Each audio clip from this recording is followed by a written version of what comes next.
Chapter 1803. Oh, I see. It seems like you're quite lucky with women. Yi Qianqian held the phone in her hand and sat in her seat. Her tone was a little ambiguous.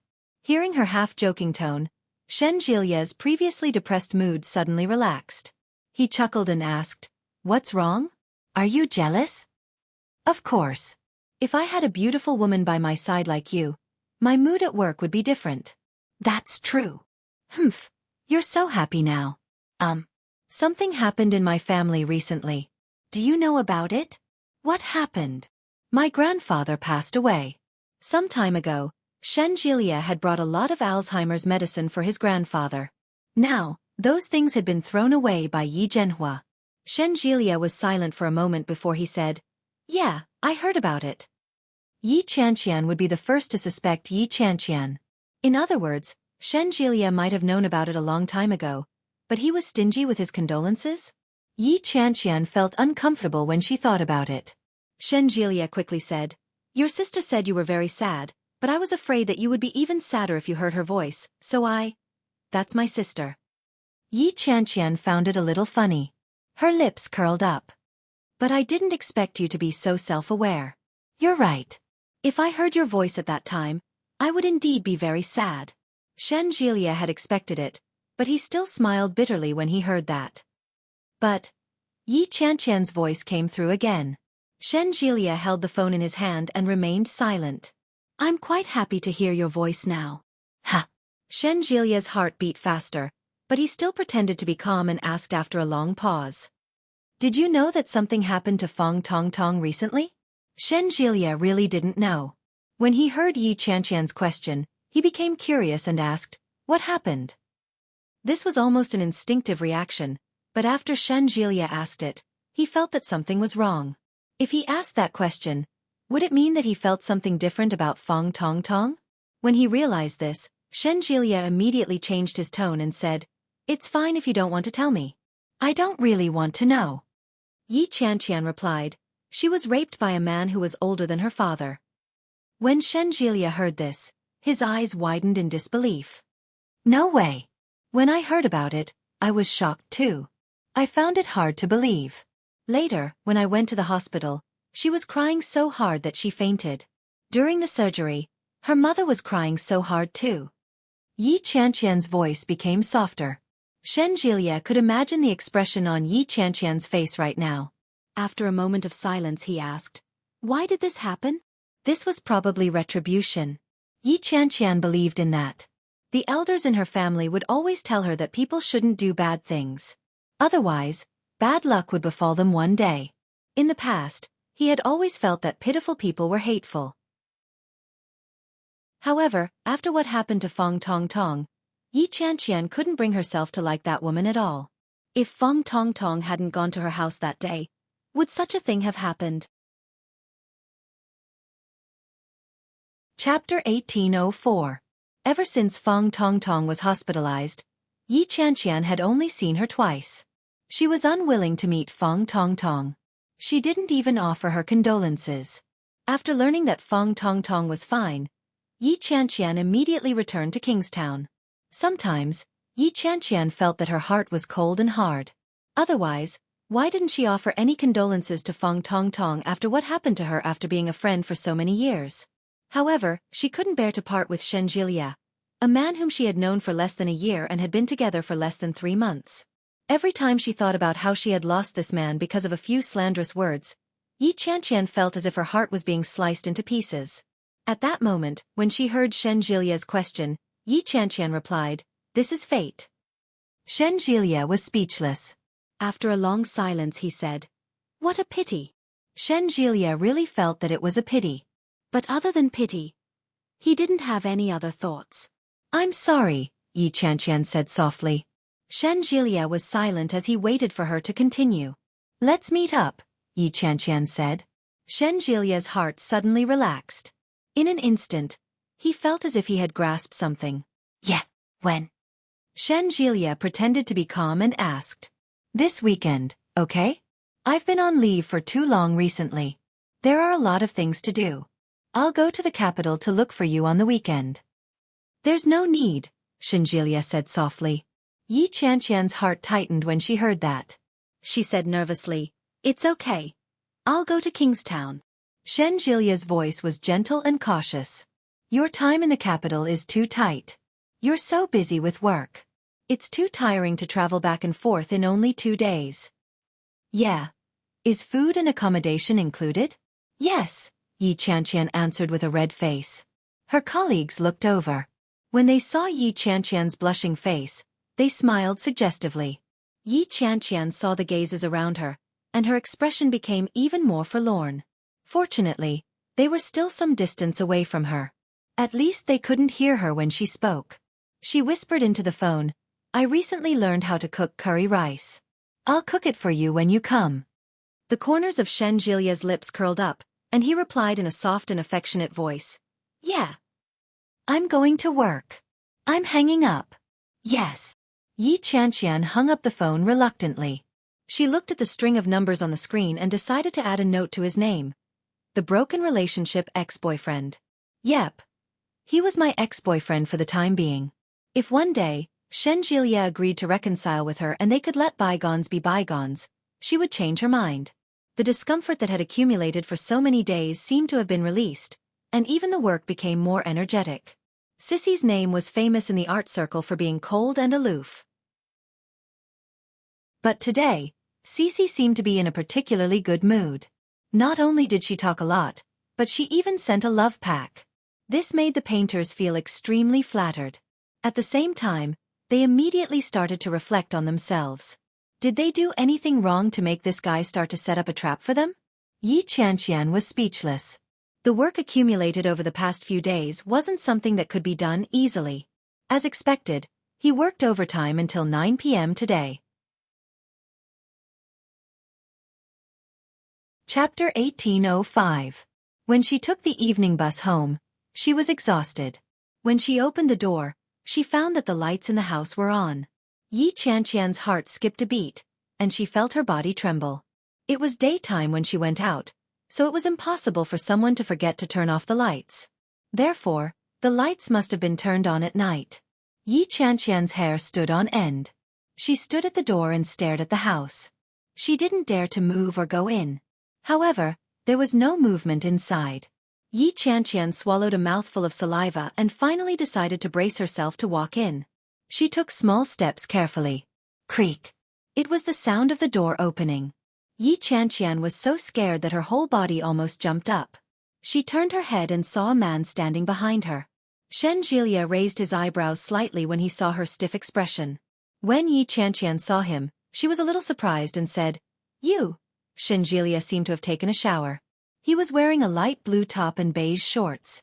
He looked very homely. His hair was half dry, but he looked very clean. The fragrance of shower gel permeated his body. Looking at Yi Qianqian's face, Shen Jilia walked over. Yi Qianqian's body was tense and stiff. She looked at him and blinked. Shen Jilia stood in front of her for a moment and stared into her eyes. After a moment, his gaze moved away from her eyes and landed on her lips.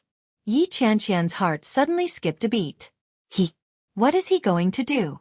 Is he going to kiss me the moment he comes? Yi Qianqian's face became hot, and her bare face began to redden at a speed visible to the naked eye. However, Shen Jilia's eyes only lingered on her face for a while.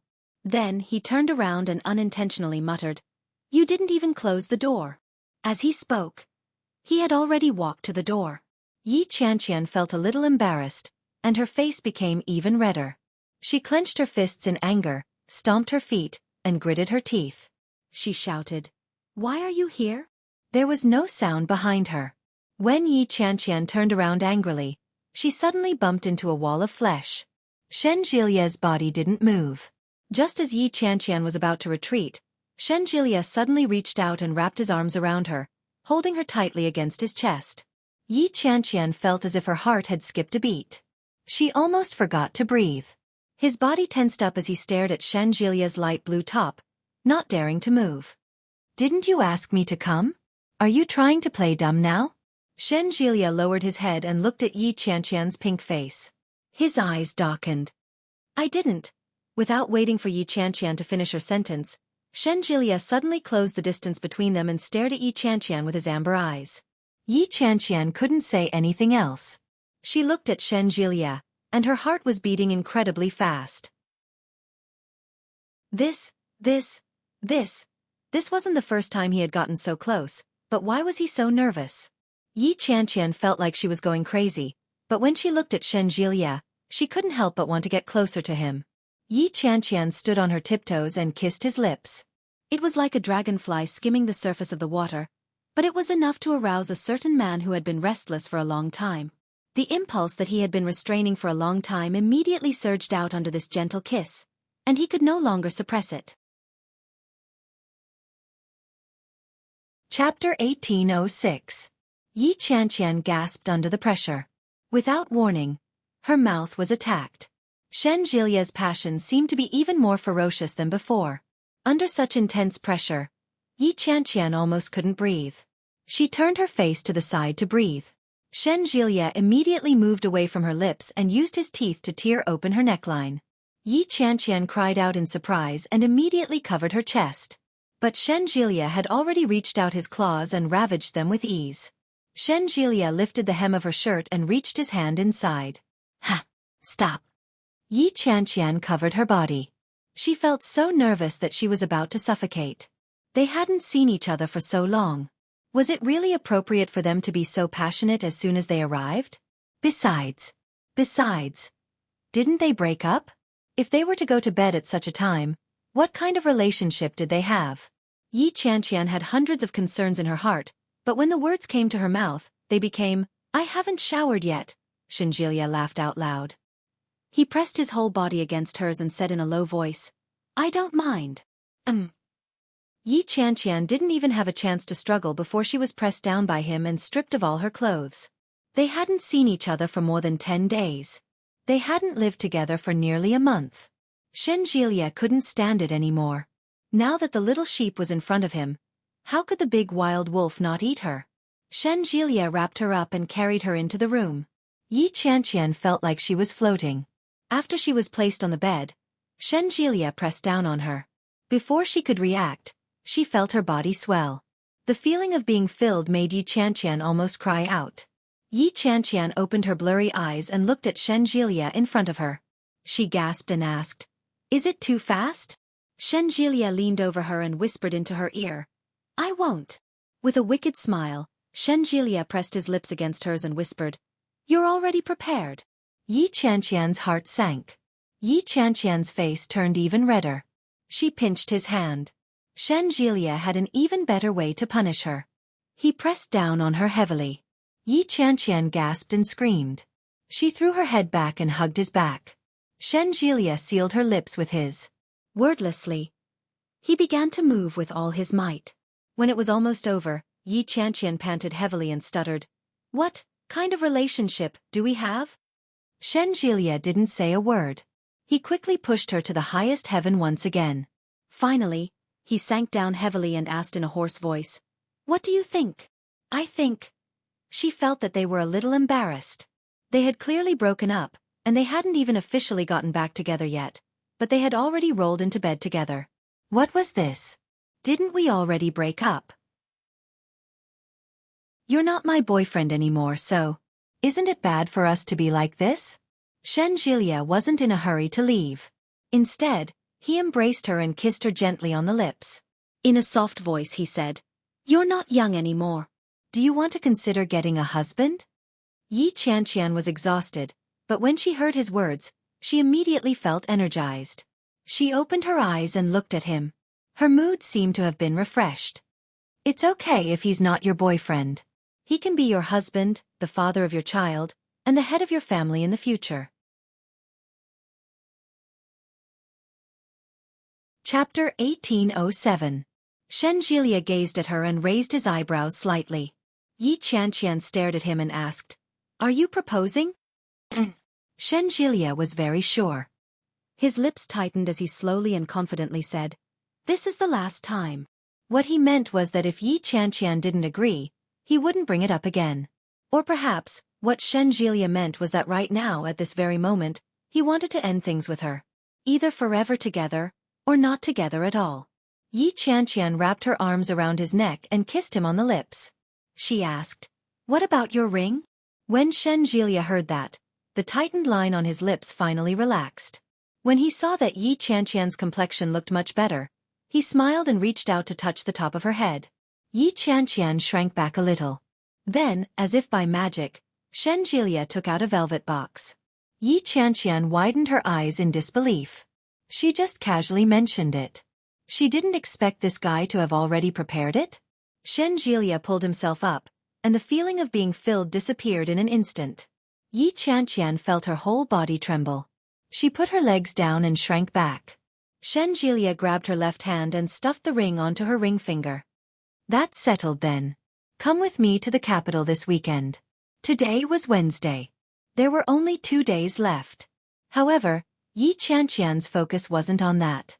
Instead, she was looking at the diamond ring on her finger.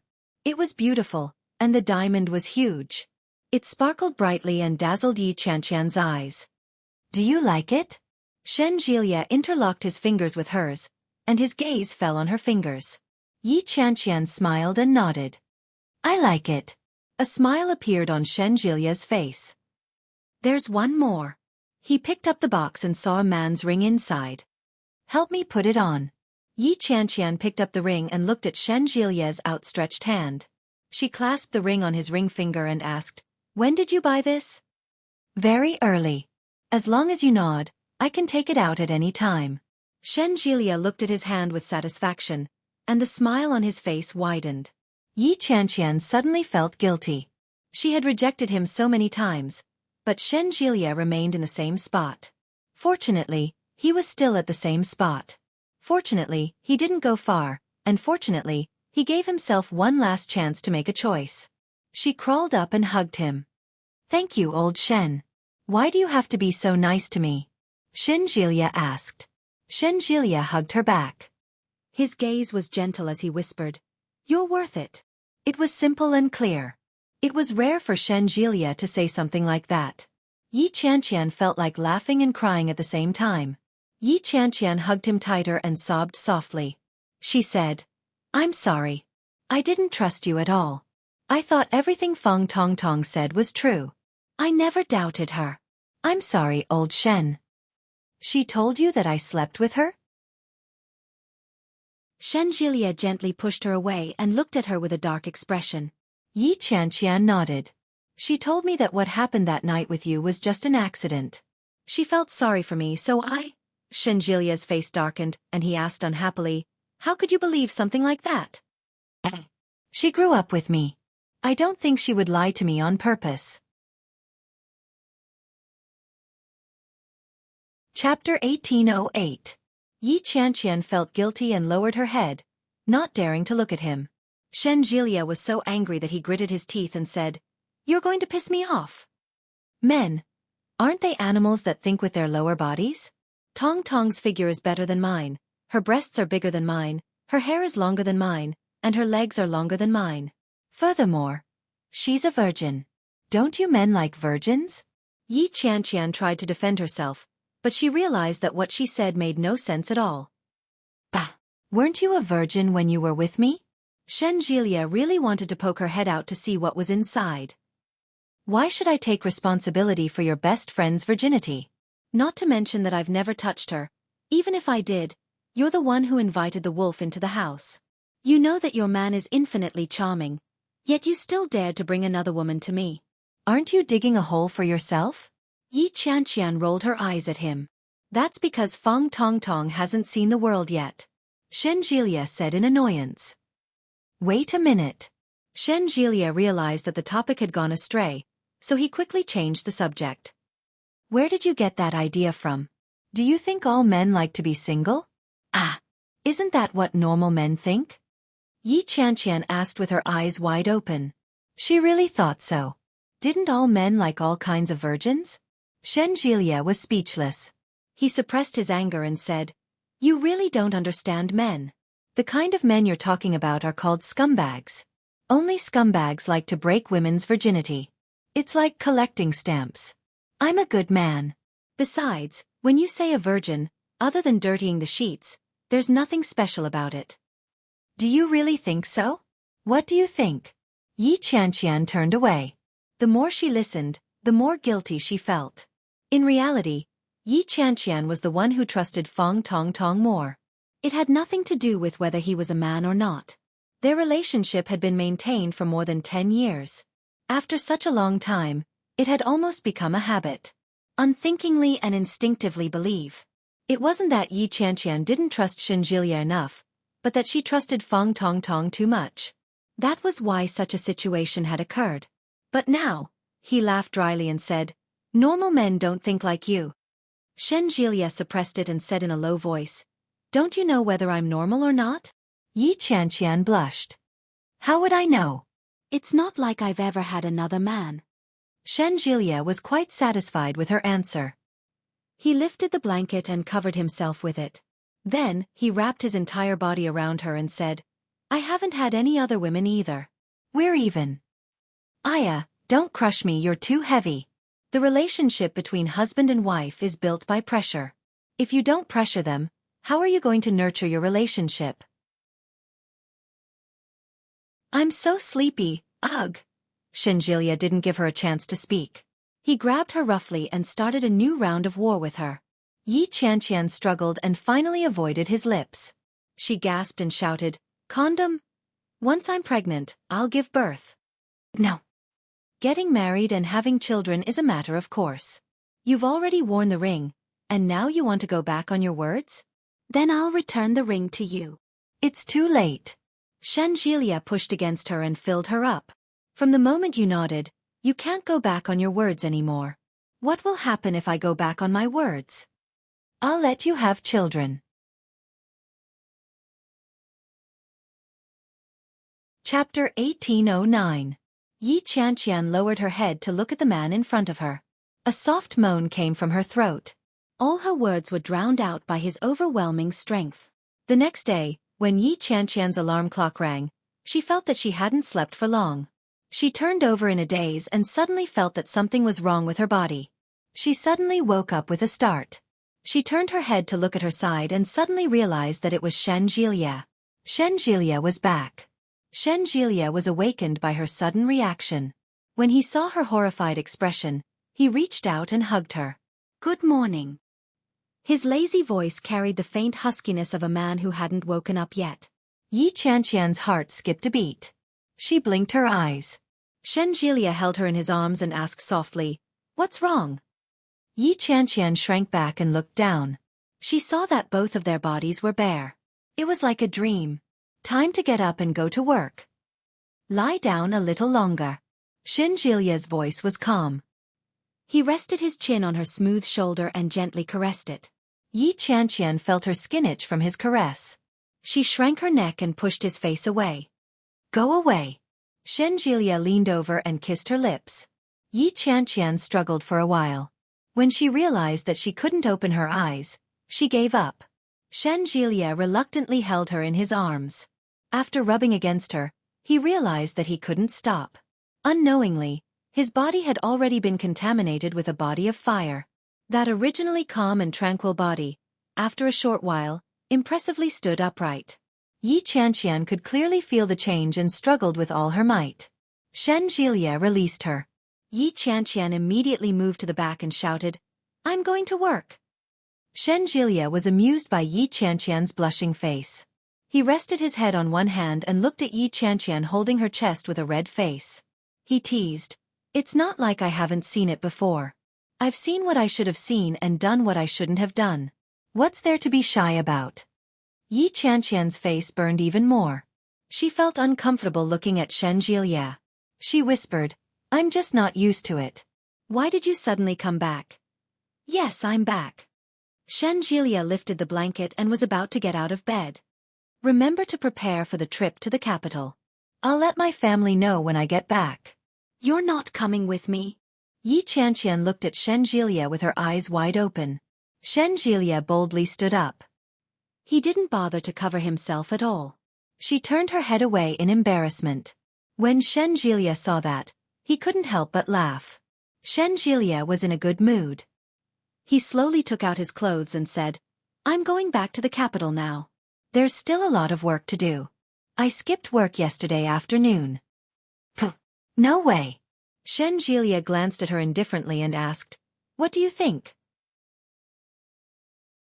She felt that Shen Jielia had just been transferred to the capital, so there were bound to be a lot of things to do.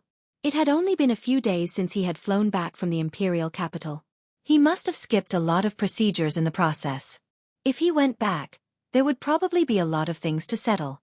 Before Yi Qianqian could figure it out, Shen Jielia had already walked up to her. Yi Qianqian took a step back when she saw his nakedness.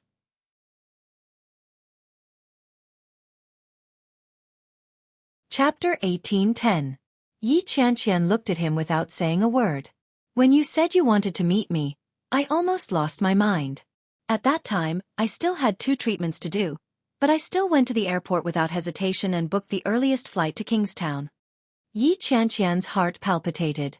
She looked at Shen Jielia, but she felt a little unfamiliar with him. Shen Jielia would never say such things in the past. Or rather, Shen Jielia would never be so emotional in the past. "What's wrong with me now? What's wrong with me today? When I arrived in Kingstown, I didn't call you. I just waited in the house for you to get off work, but I felt like an outsider." Shen Jielia gently stroked her chin. "Including when I made love to you last night."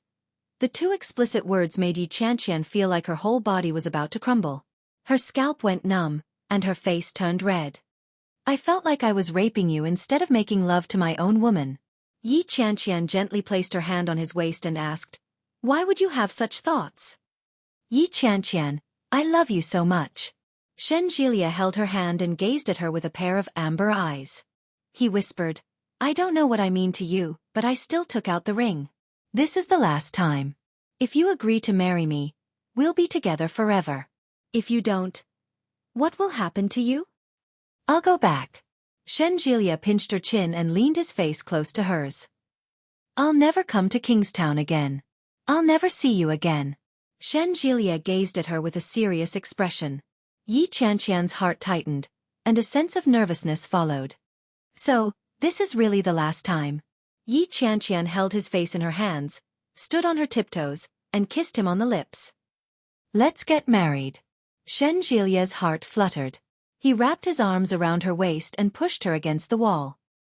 He couldn't help but be entangled with her. The high-quality mattress was shaken by them for a long time before they stopped. Yi Qianqian was late again, as expected. The chief editor stood at the door of the office with an ugly expression on her face and roared, "Yi Qianqian, you're getting more and more out of hand. Do you know what you've done? You should count how many times you've been late this month. Don't you know how many days of leave you've taken this month? If you don't finish your work, how am I supposed to raise your bonus?" Yi Qianqian didn't dare to speak. She lowered her head. When the chief editor saw Yi Qianqian's behavior, she was filled with anger and said, "Don't think that you can be willful just because you have the best sales. There are plenty of people with good sales. Don't think that I can't do anything to you just because you've fallen out of love." Yi Qianqian stuck out her tongue and said, "Well, I got back together with him." "They've gotten back together?" The editor couldn't believe it. "Didn't you say that they broke up?" "Ahem. Yes, but we can still get back together." "You got back together with her yourself?" "Well, he came looking for me yesterday." Yi Qianqian's face was a little red. She raised her head and glanced at the chief editor. The editor-in-chief saw the obvious hickey on her neck and immediately understood what had happened. His expression darkened even further. "So you two reconciled after having sex?" Cough, cough.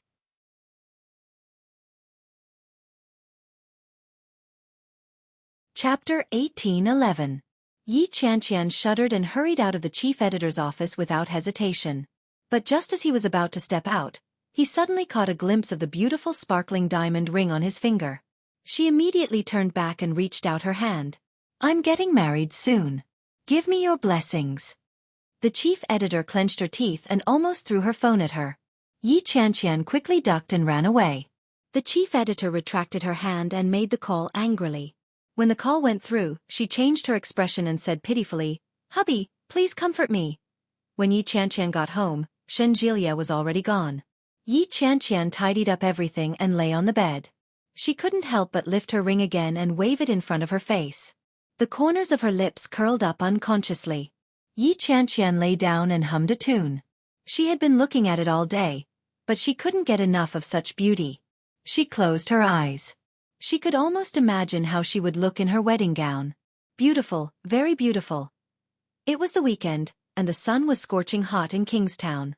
Yi Qianqian packed 2 sets of clothes, bought some Kingstown specialties and health supplements, and set off for the capital. After a 3-hour flight, she arrived at the Capital International Airport. She called Shen Jilia as soon as she got off the plane. It rang a few times before Shen Jilia picked up the phone. It sounded a little noisy on the other end. "Hello, I'm off the plane. Are you here?" "Oh, so fast. I'm still at the hospital. I had to rush over because of something. Why don't you take a taxi to my hospital? It's about 40 kilometers from the airport, so you should be able to get there in an hour. Give me a call when you arrive." Yi Qianqian was a little disappointed, but she could imagine that he was really busy. That was why he couldn't pick her up. Yi Qianqian agreed and walked out on her own. She took a taxi and headed to the address provided by Shen Jilia. Soon, she arrived at a hospital. It was still Huxin Hospital. Yi Qianqian didn't call Shen Jilia. Instead, she went straight to the psychology department. When she went up, the people around her were very busy. Almost no one saw her. Yi Qianqian pulled her small suitcase to the information desk and said to the nurse, "Hello, I'm looking for Shen Jilia." Lin Miao Miao was in the middle of organizing some documents when she looked up and saw Yi Qianqian's face. With one look, she recognized the person as Shen Jilia's phone screensaver. Lin Miao Miao immediately felt uncomfortable. She looked at her with a bad attitude and said, "Director Shen is busy. You can register with him first." His tone was a little impatient, which made people very uncomfortable.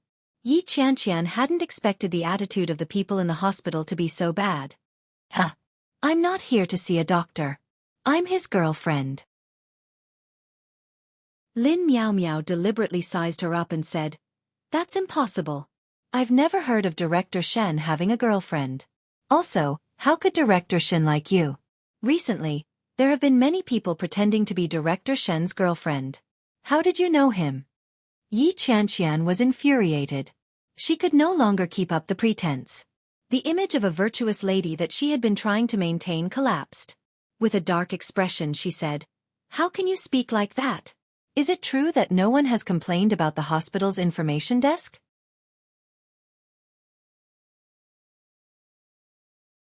Chapter 18:12. Yi Qianqian suppressed her temper and asked, "Pester endlessly? How am I pestering you? I told you to leave but you're still here. Isn't that unreasonable?" Lin Miao Miao looked disdainful. She lowered her head and pretended to mutter, "Why are there all kinds of people in this day and age? Each one is more shameless than the other." Yi Qianqian's anger flared. At that moment, a man in a white coat walked out from behind her. Yi Qianqian glanced at him and looked at the name tag on the young girl's chest again. She asked, "Your name is Lin Miao Miao, isn't it?" "That's me. My name is Lin Miao Miao. You want to file a complaint against me, don't you? Go ahead. Let's see what you're going to do. Is the attitude of the people in your hospital so bad? Why is the difference between Huxin Hospital in the capital and Huxin Hospital in Kingstown so big? I told you to register if you're sick. Aren't you annoying? You're the one who's sick. I said I'm here to look for Shen Jilia. Shen Jilia doesn't want to see anyone. Leave." Yi Qianqian was filled with anger. She looked up at the man behind her and said, "I'm Shen Jilia's girlfriend." When Lin Miao Miao saw Yi Qianqian looking behind her, she immediately turned around. Her heart skipped a beat. The man glanced at Lin Miao Miao, but he still walked up to Yi Qianqian and said, "So it's you, sister-in-law. Brother Shen just told me to take you to his office. Come with me." "Is that so?" Yi Qianqian raised her eyebrows slightly. Her gaze shifted to Lin Miao Miao. "Since Shen Jilia told you, wouldn't the nurse at the information desk know even more?" "Yes, Director Shen just told us." As he spoke, the man looked at Lin Miao Miao and said, "Didn't Director Shen just tell you that his girlfriend would be coming and he asked you to treat her well? What's wrong with you now?" Lin Miao Miao turned her head and said, "How do I know if it's real or fake? If I have to entertain everyone who pretends to be Director Shen's girlfriend, won't I die of exhaustion? That's why you scold everyone who comes looking for Shen Jilia for being sick. You even accuse them of being unreasonable and calling them ugly in a roundabout way. You even invert the truth and pretend that you don't know anything. Do you have a grudge against Shen Jielia? Yi Qianqian looked at Lin Miao Miao without the slightest hint of politeness on her face. You're just a nurse at the information desk. Are you sure you won't get a complaint if you treat a patient this way? What nonsense are you talking about? When did I do these things? Don't accuse me. The man was well aware of this. His expression did not look too good as he said, Lin Miao Miao, you're representing the entire hospital's image by sitting here. Don't you even want to protect the hospital's image now? Dr. Li, I didn't. You know very well whether I have it or not. Yi Qianqian's expression was cold. If it doesn't work, I'll just take a look at that thing. As she spoke, Yi Qianqian pointed at the thing above her head. Lin Miao Miao and Dr. Li both looked up. It was a probe. Lin Miao Miao's expression changed. She said, Are you deliberately going against me? You know very well who's going against whom. Young lady, you're still young. You must not have heard of this saying, have you?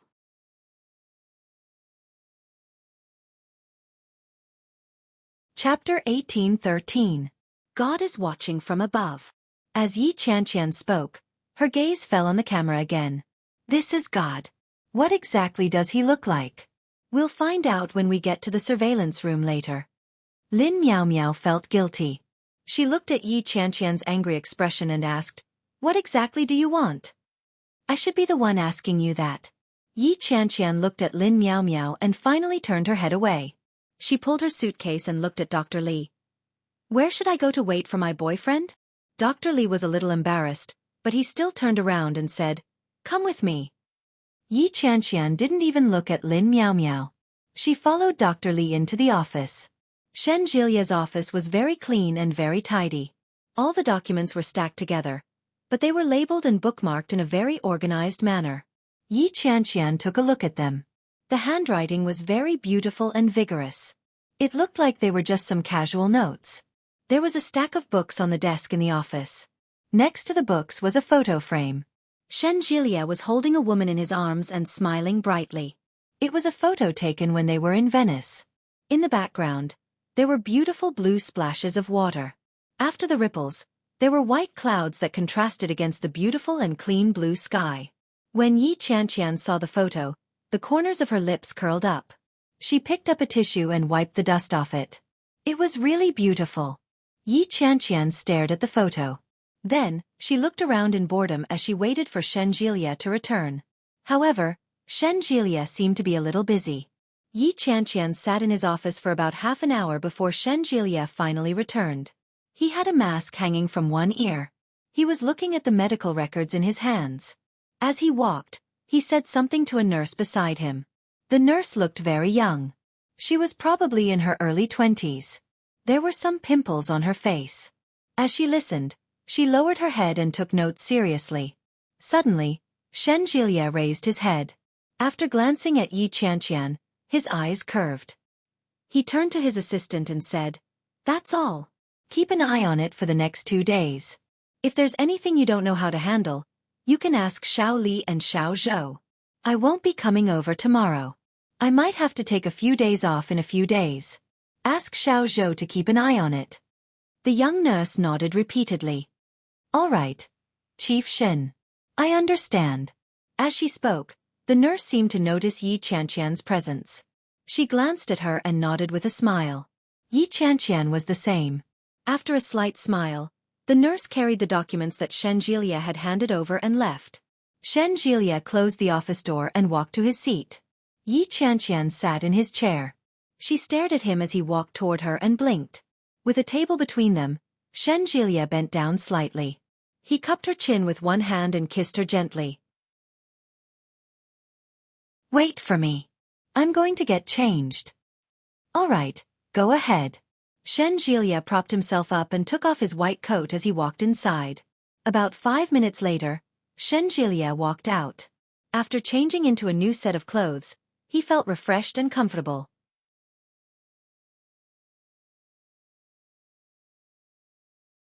Chapter 18:14.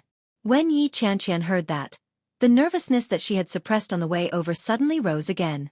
She asked, "Are we going to stay at your place?" "What else? I don't think that's a good idea. Isn't your family here? If not, where do you plan to live?" Xueqi glanced at her from the side and said faintly, "Am I supposed to let my woman stay in a hotel when she's here to meet my parents?"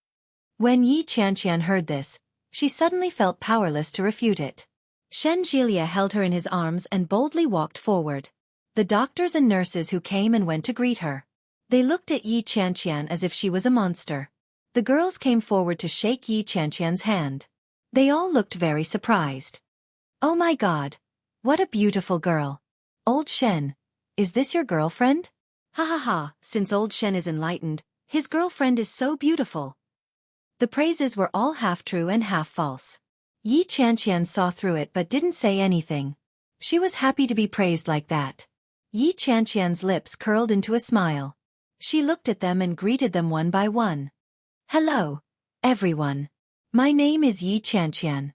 Wow, that's a nice name. Which she is it? Is it the she of hope? It's the west of east, west, south, north and south. Isn't that character called she? Yes, words with multiple pronunciations, ha ha ha." Yi Qianqian felt as if she had turned into a monkey. Even her face was stiff from all the smiling. She finally left the psychology department and headed down to the first floor. "You have too many colleagues," Yi Qianqian said as she rubbed her face and followed Xueqi to the underground parking lot. "Why are you so familiar with everyone? I'm smiling so much that my face is sore." Xueqi took out the keys and smiled. "Come on," he said. "You're still complaining? You don't know how happy you are." Yi Qianqian pouted and ran forward to hug his arm. "I didn't. But why are you so familiar with everyone? You're like a socialite." "That's right. You're a social butterfly. Otherwise, why would so many people praise you for your beauty?" Xueqi walked in the direction of his car. The logo on the key was a Buick. It looked very low-key. Xueqi placed the luggage in the trunk. Yi Qianqian opened the door and sat in the front passenger seat. She asked, "Is this car yours?" "It's my grandmother's." "Take it out and open it." "Your grandma can drive? She's so good." "Of course, my grandma is very advanced. When she heard that you were coming today, she prepared a lot of things for you." Yi Qianqian became even more nervous when she heard that. She looked at Xueqi and couldn't help but ask, "What is it?" "Food, entertainment, and a room. Tonight's activities have all been arranged for you." Xueqi smiled. He seemed to be in a good mood. He glanced at Yi Qianqian and started the car. "When you see my grandmother, you'll definitely like her." Yi Qianqian didn't dare compliment him. Yi Qianqian knew very well what kind of person old Mrs. Shen was. When Yi Yuyu was still in the Shen family, she had been bullied by this old lady. Now that it was him, how big of a change could there be? With that thought in mind, Yi Qianqian became afraid again and said, "Xueqi, why don't we go there tomorrow? After we're done, I'll go back to Kingstown."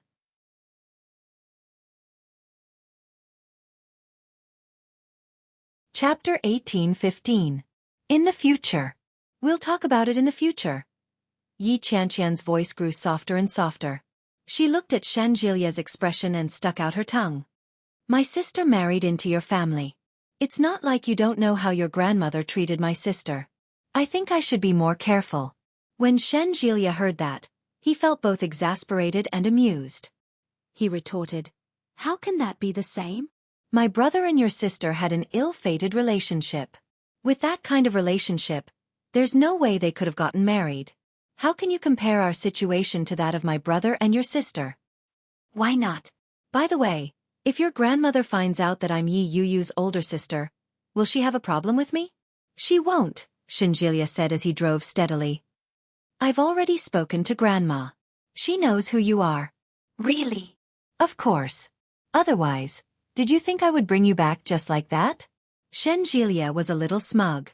He looked at the front of the car and slowly turned a corner. "My parents are both at home.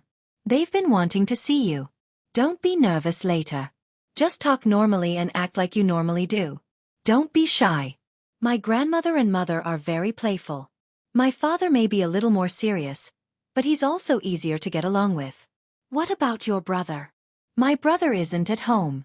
It's okay. Even if he's at home, you don't have to worry about him at all. He doesn't know you to begin with. Perhaps when he sees you, he'll only think that you resemble you a little. Haha. You really underestimate the relationship between me and your brother. I almost got into a fight with him. Have you forgotten? Shen Jielia finally remembered after being reminded by Yi Qianqian. It seemed that, when Shen Manting had first gone missing, the smell of gunpowder between Shen Luo and Yi Qianqian had been quite strong. Although the matter had been resolved perfectly in the end, if the two of them were to meet now, it would definitely be a little awkward. Shen Jielia smiled. Can you beat him? This guy looks gentle and weak, but he's actually quite skilled. Can you beat him? Me? Shen Jielia laughed. Of course I can. If I can't even beat him, wouldn't I be too weak? Then why did you say that he's skilled? TSK. It's more than enough to deal with you. Why do you have to deal with me? If you want to deal with someone, deal with my man. Yi Qianqian said matter-of-factly. The smile on Shen Jilia's face widened. He nodded his head and exclaimed, You're finally enlightened. But I don't think I bought anything particularly good. Will your mom and grandma think my gift is shabby? What did you buy? I bought a set of skincare products for your mom. It's called Sea Blue Mystery or something. I don't really understand it, but I heard that mom uses it very well. I bought a ginseng for your grandma. My dad gave me the ginseng, and it's said to be 100-year-old ginseng. I also bought a bottle of wine for your dad. It's also made by my dad. He said it's 100-year-old wine. Shen Jielia was surprised. He looked at her and asked, Is that all you've packed in your suitcase? I also have a change of clothes. I didn't bring anything else.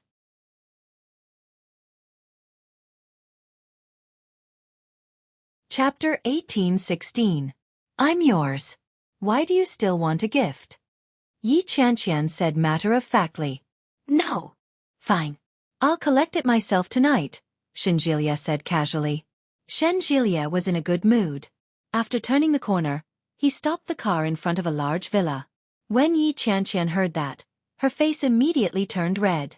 She glared at him and cursed in a low voice. Pervert! What's wrong? What's in your head? You're calling me a pervert. I really don't know who's the pervert here. Shen Jielia looked disgusted. He unbuckled his seatbelt and said, Get out of the car. Yi Qianqian looked around. The surrounding environment was very comfortable. In front of her was the facade of a luxurious villa. It looked very comfortable. To be able to have a villa in a place like the capital. Yi Qianqian secretly clicked her tongue and asked, Is this where you live? Yes. What's wrong?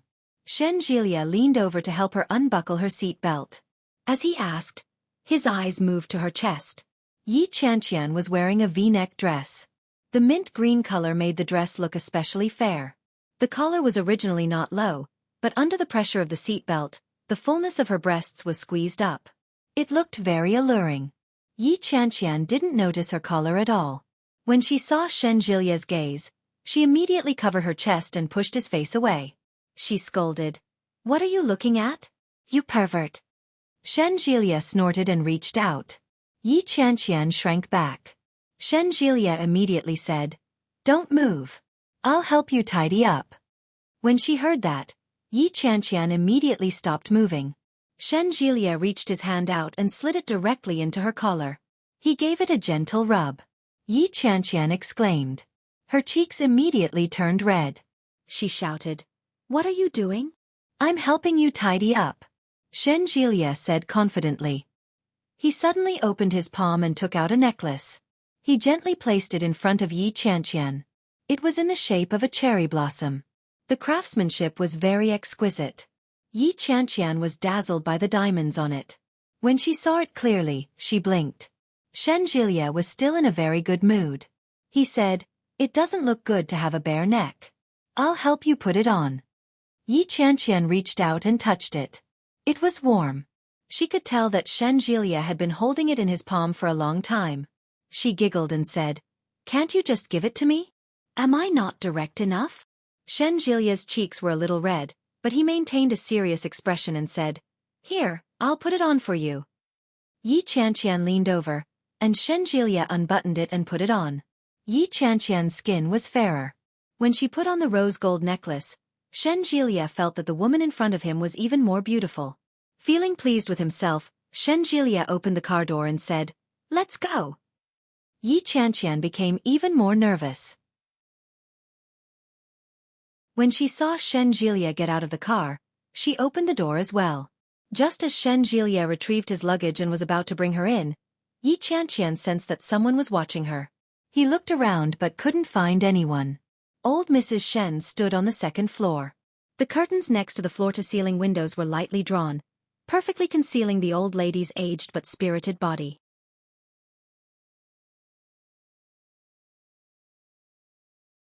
Chapter 18:17. When Nanny He heard the old lady's excited voice, she quickly put down her work and walked over to where the old lady was standing. He looked down and saw that the familiar car had indeed returned. Beside the car, Shen Jilia held a suitcase in his hand. Beside him was a slender girl in a long dress. She looked like she had a good temperament. When Nanny He saw that, she was elated and said, "Let's go down quickly. Haven't you been waiting for this for a long time? Let's go." Hey, I'm coming. You go down first.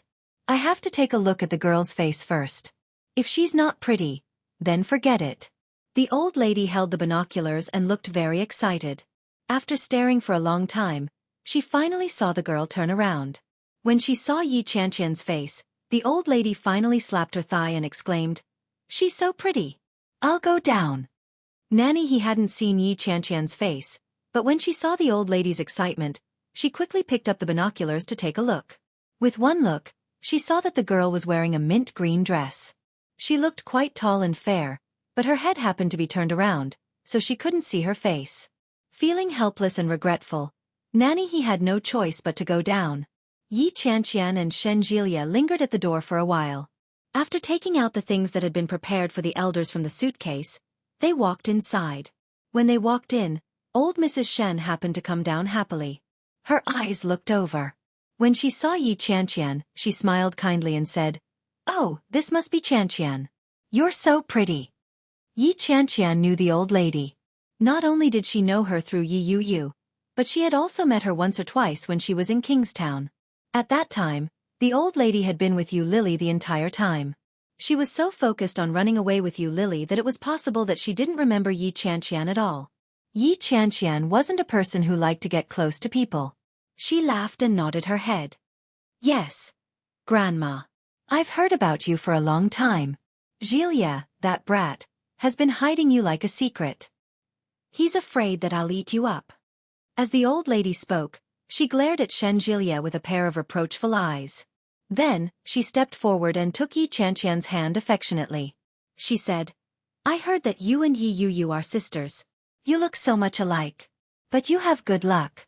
You are good-looking and have a plump face. Oh, this is a blessed face." Old Mrs. Shen was elated. Come. Take a seat. Jilia, pour some tea."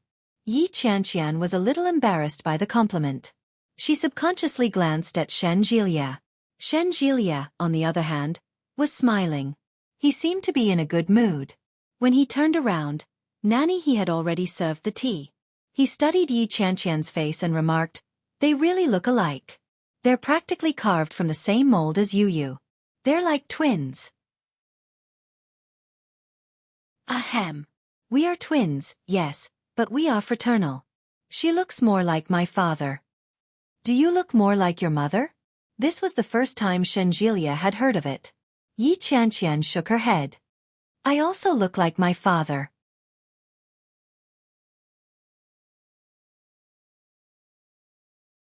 Chapter 18:18. Old Mrs. Shin knew that the Yi family's parents had divorced a long time ago. Furthermore, they did not have a good relationship with Yi Tian. That was why she had spoken up. After saying this, she moved closer to him mysteriously and whispered, "Let me tell you, most people don't like women with this kind of appearance. They like women with round faces like yours. You look so beautiful and blessed." Yi Qianqian smiled and blushed.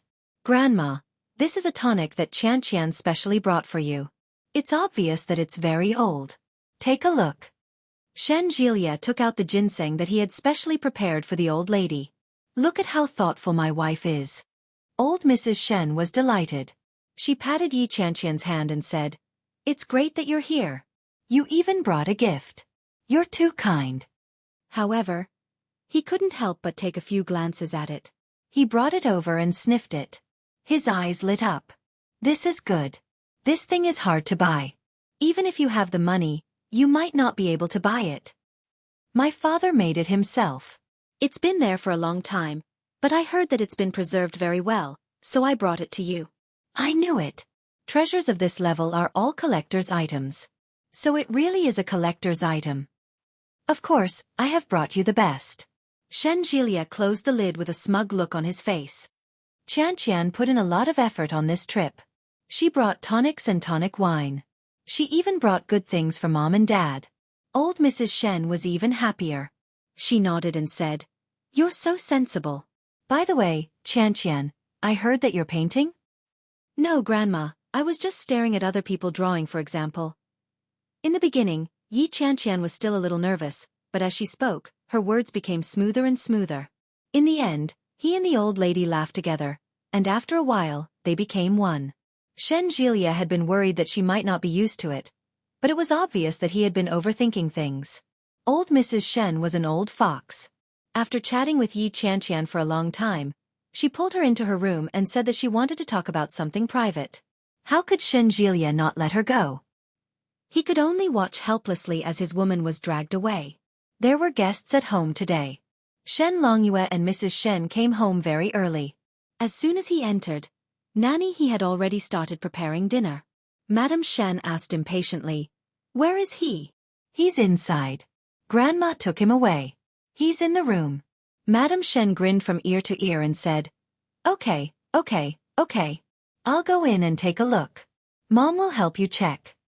"You don't need to check. I've already proposed to her anyway. When I'm ready, we'll go get the certificate." When Mrs. Shen heard this, her heart calmed down. She smiled warmly and quickly walked in. On the other hand, Shen Longyue stepped forward and hooked his arm around his son's shoulder. He laughed heartily and said, "Good boy, quietly doing something big." "Of course, I have to treat my wife seriously. Once it's confirmed, it's confirmed. You're not changing it." "Bah, what the heck? Where can I find such a good girl next time?" Shen Longyue laughed heartily, his face full of ridicule. "Then I want to see what kind of girl can make our second young master Shen so infatuated." Shen Jielia smiled smugly. "You'll like it too." In old Mrs. Ye's room, old Mrs. Yi was reading Yi Qianqian's palm. She frowned and asked, "Qianqian darling, has your hand been injured before? This palm reading doesn't seem right."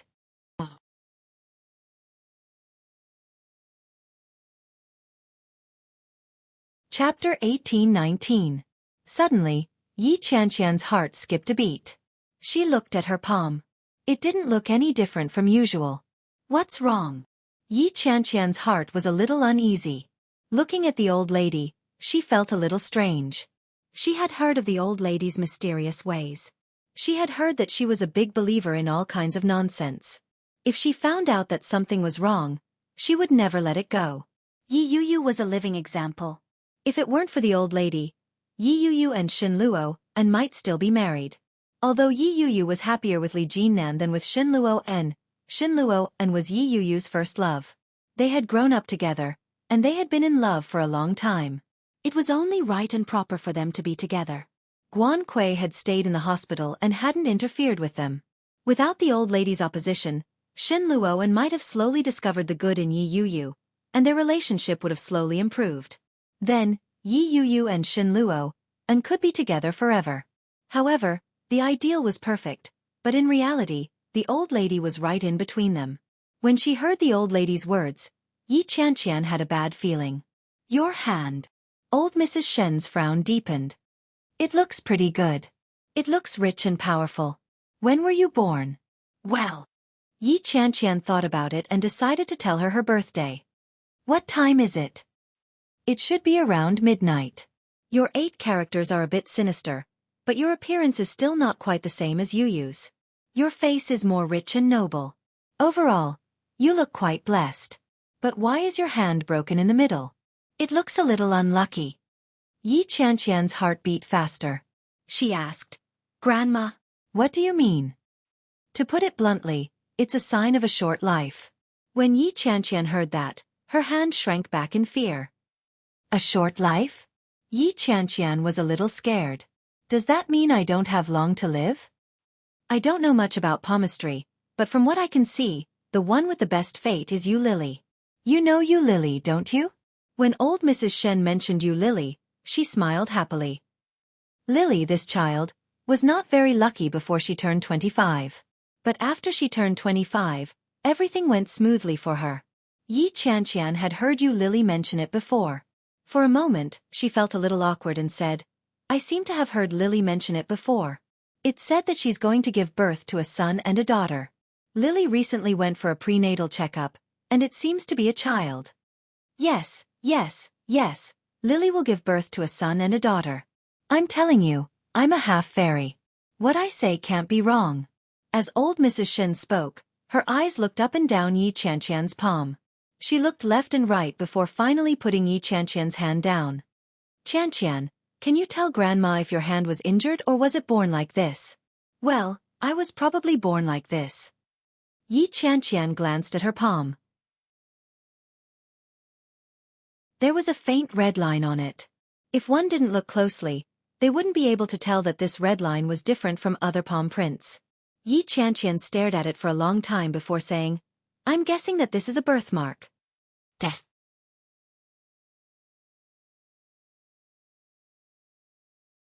Chapter 1820. Ever since Yi Qianqian could remember, this red line had been following her. Yi Qianqian had never doubted the origin of this red line. It was as if she had eyes and a nose since she was young. Yi Qianqian felt that it was a very normal thing. But how did this little red line become the sign of a short life in the old lady's mouth? Old Mrs. Shen nodded her head.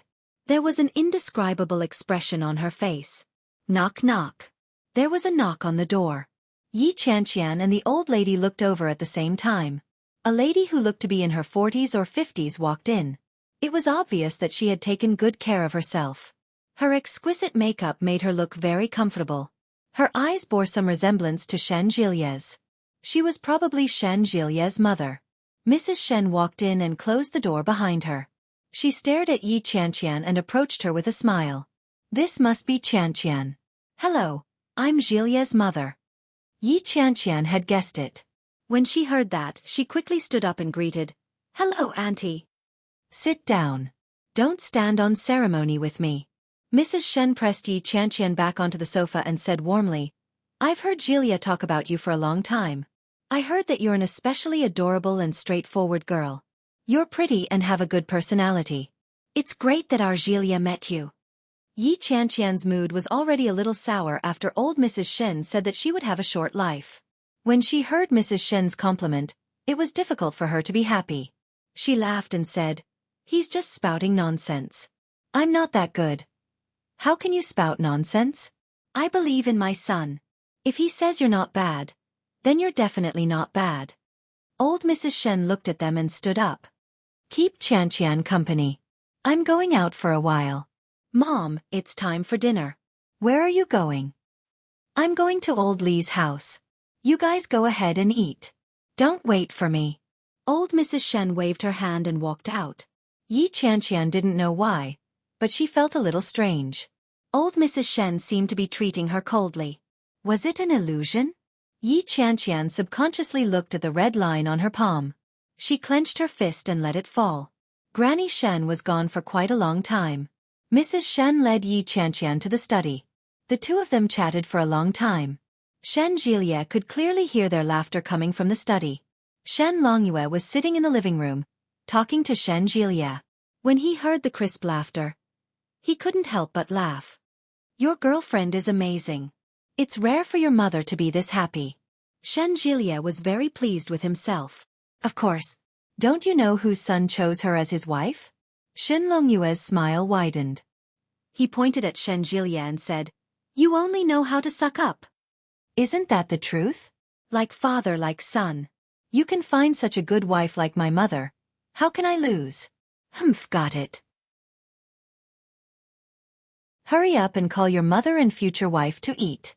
Shenjilia turned his head and saw that Nanny he had already prepared the meal. He immediately stood up and said, "Yes, sir." When Shenjilia walked in, he realized that the two women were reading a book. When Shenjilia got closer, he could clearly see the nude photo of himself.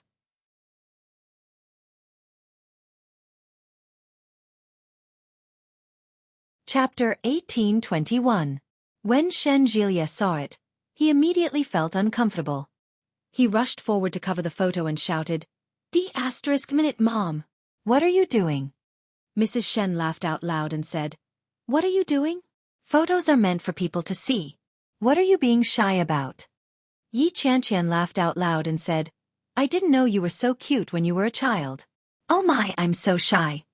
Shenjilia's face turned bright red. He immediately snatched the photo album away with a dark expression and said, "When was this taken? Why didn't I know about it?" "When you were 13, you sneaked out to the reservoir to swim and didn't come back for the whole morning. Everyone was scared out of their wits. Later, your father got angry and stripped you naked and threw you out at the door." Mrs. Shen laughed so hard that tears almost came out of her eyes. "At that time, you were still outside and refused to admit your mistake. At that time, there was no one walking around the door. Your brother went to take a picture of you as a souvenir. How could you forget such a deep impression?" "I forgot." Shenjilia's face was redder than it had ever been. He hid the photo album and said, "Let's go eat." "Why are you looking at photos?" Yi Qianqian laughed even more wildly and said, "Your face is so red. It looks like it's real." "Shut up." Shenjilia went forward and pulled her up. "Let's eat." Before Yi Qianqian could catch her breath, she was pulled out by Shenjilia. Mrs. Shen looked at them from behind with a gratified expression. Yi Qianqian was pulled out, but she still recklessly pulled the photo album and said, "I haven't finished looking at it." "You're not allowed to look at it. How dare you look at my nude photos with my mother? Shameless. Go away. I didn't see anything." When Shenjilia heard that, he reached out and pulled her into his arms. He whispered in her ear, "It's okay. I'll show you everything later." When Yi Qianqian heard that, her face immediately turned red. She glared at him and said, "Shameless." "How am I shameless? Don't look at it if you have the guts." As he spoke, he leaned over, not caring that he was in his own home. Yi Qianqian pinched his waist and gritted her teeth. "Your mother is still behind us." It didn't hurt, but Shenjilia wanted to wail and say, "Oh my, I'm trying to murder my husband." Her voice wasn't soft, and Yi Qianqian was startled. She turned to look at Mrs. Shen. Mrs. Shen could not help but laugh as she looked at them ambiguously with a smile. Yi Qianqian's face grew hotter, and she pushed him away. "Get lost." Shenjilia quickly leaned forward again. "Why are you scramming? This is my house. Come on, I'll take you to wash your hands and have dinner." The two of them pulled each other into the kitchen. Yi Qianqian felt extremely awkward and whispered, "Can you restrain yourself a little? Your parents are here." "Restrain what?" Shenjilia pressed his head against her shoulder and said in a low voice, "I'm already very restrained. I almost kissed you when I was hugging you just now." Yi Qianqian felt even more humiliated. She turned her head and said, "You." Before she could say anything, Shenjilia suddenly leaned in and planted a kiss on her lips. His voice was very loud, and Yi Qianqian was stunned. She immediately reacted and reached out to pat him. Shenjilia took a step back and held her hand with a smile. He said, all right, let's wash our hands." Shen Longyue and his wife, as well as Nanny He, were all watching from behind.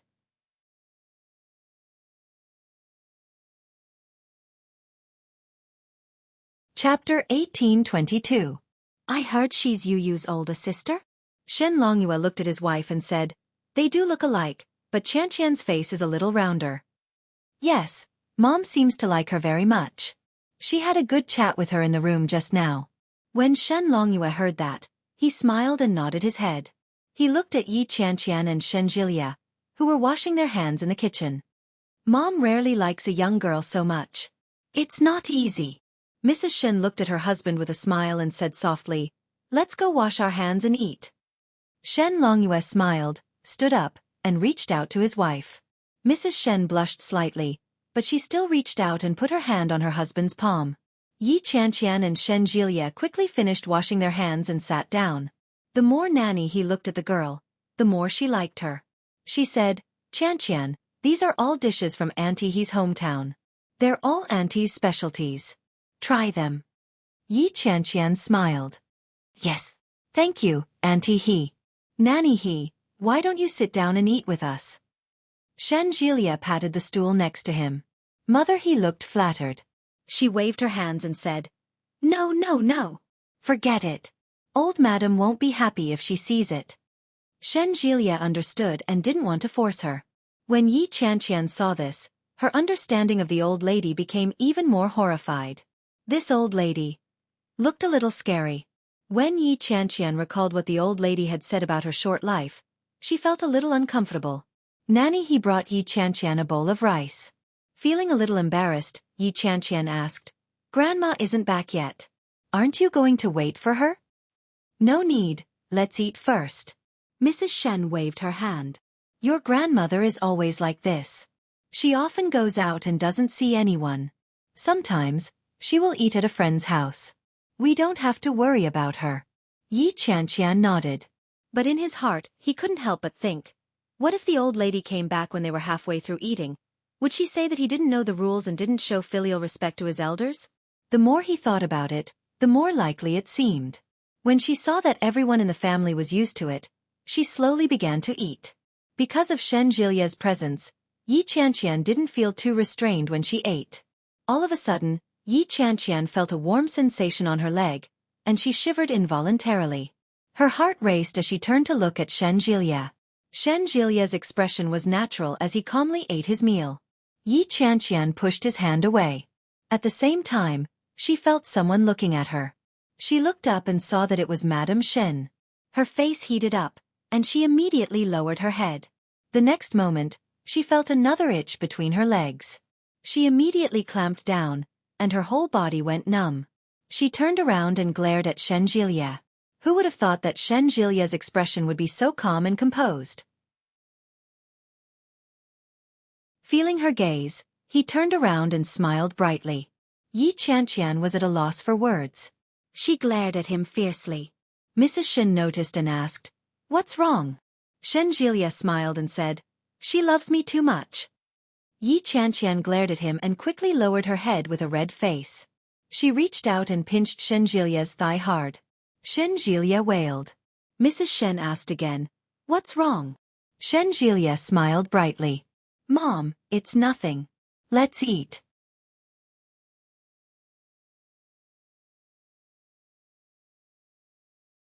Chapter 1823. But she didn't expose him. She lowered her head and continued eating. Yi Qianqian felt that she was about to become a slut. In public she actually, bah! It was all Shen Jilia's fault. Fortunately, Shen Jilia's parents seemed to be easy to deal with. She was afraid that if Shen Jilia's grandmother came back and saw it, would she? She lowered her head and blushed as she quietly finished her meal. Other than the few times when Shen Jilia would reach out and touch her, everything else seemed quite harmonious. Fortunately, old Mrs. Shen still didn't come back after they finished eating. After Yi Qianqian finished eating, she was about to help Nanny He clear the dishes when Shen Jilia pulled her away. Shen Jilia's parents were looking at them ambiguously, which made Yi Qianqian feel even more guilty. Could it be that the old couple had seen all those small movements just now? Yi Qianqian's cheeks were burning as she was pulled away. She wanted to find a hole to hide in. Once they were out the door, Yi Qianqian retracted her hand and asked, "What were you doing just now?" "Ha! What do you mean what?" Shen Jilia played dumb. He blinked his eyes and looked at Yi Qianqian with an aggrieved expression. Yi Qianqian's face was still warm. She hit his hand hard again and said, "Your mother and father are still here, and you're touching me all over. I keep feeling like your mother is watching me." "I wasn't touching you all over. Don't accuse me wrongly," Shen Jilia exclaimed with his arms crossed. "Besides, isn't that how you usually eat? I'm used to it." Xin Jilia's words made Yi Qianqian feel even more ashamed. She roared. "Pfft! You're shameless. You're not usually like that." "I am. You're just used to it and can't feel it." "I'm not." "Don't tell me you're always touching a girl's leg and suddenly forgot who you're doing it with?" Yi Qianqian narrowed her eyes and looked at him suspiciously. "How could that be? I only have you. You can't suspect me." Shen Jilia held Yi Qianqian in his arms and quickly began to express his loyalty. Yi Qianqian looked at him and snorted, but she couldn't help but smile. Shen Jilia saw the smile on her face and his lips curled up. He leaned forward and kissed her. Yi Qianqian was shocked and instinctively looked to her left and right. After confirming that there was no one around, she pinched his waist again and said, "You're so annoying. We're on the main road. What if someone sees us?" "What's wrong with being seen? I'm kissing my own girlfriend, can't I?" He held Yi Qianqian's hand and pulled her into his arms. "No one usually comes here. Give me a kiss." Yi Qianqian's eyes lit up. "No." Yi Qianqian turned to leave. How could Shen Jilia allow that? He pulled her over and held her in his arms. Then, he kissed her passionately. Shen Jilia skillfully penetrated her and squeezed her tighter and tighter. Yi Qianqian struggled for a moment, but it was futile. She looked to her left and right to make sure no one was coming before she closed her eyes. As she passively endured such a passionate kiss, Yi Qianqian felt an unprecedented sense of excitement. This was the first time he had acted so presumptuously on the main road. If someone saw this, it would definitely be very awkward. "Ayaya. Isn't this our neighbor little Shanshan?" A teasing voice sounded like that of a woman. Yi Qianqian was shocked and instinctively pushed Shen Jilia away.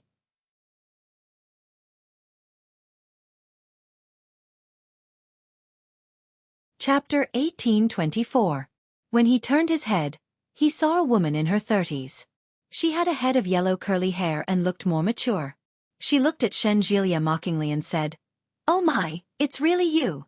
Can't you control yourself in public?" When Shen Jilia saw that it was her, he rolled his eyes and said, "Hey, can you not interrupt me? Do you know how difficult it is to trick my wife into giving me a kiss?"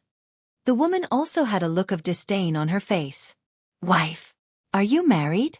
Why didn't I know about it?" "Soon. I'll call you when I get married." Yi Qianqian tried her best to cover her face with her hair. Her face was so red that it looked like she had applied layers of blush. She was so embarrassed that she couldn't lift her head. It was one thing to be seen, but judging from Shen Jilia's tone, they seemed to be very close. The woman looked at Yi Qianqian and said, "Oh, it's a beauty. Aren't you going to introduce her to me?" Shen Jilia put his arm around Yi Qianqian and said, "This is my girlfriend, Yi Qianqian." When Yi Qianqian heard that, she had no choice but to look up and extend her hand to the woman. "Hello. Hello. I'm Zhuang Kai Dai. I live next door." Zhuang Kai Dai looked at Yi Qianqian and suddenly looked surprised. She said, "Why does your girlfriend look a little familiar? Have I seen her somewhere before?" "Of course. Do you remember Yi Yuyu?" "Oh, your ex-sister-in-law? Of course I remember." After saying that, Zhuang Kai Dai looked as if she had suddenly realized something. She said, "I was wondering where I had seen her before. Are you Yi Yuyu's sister or sister? You look so similar. Even your names are similar." "Yes. We are twins. Not identical. We are heterozygotes. That's why we don't look alike." "I see." Zhuang Kai Dai smiled. "But you have good taste. Little Shen Shen has been obedient since he was young. He has never brought a girl home. You're the first one I've seen." When Shen Jilia heard that, he looked at Yi Qianqian with an aggrieved expression and said, See. Even Sister Kai Dai said so. I'm really a good boy. You can't doubt me in the future. I feel so wronged."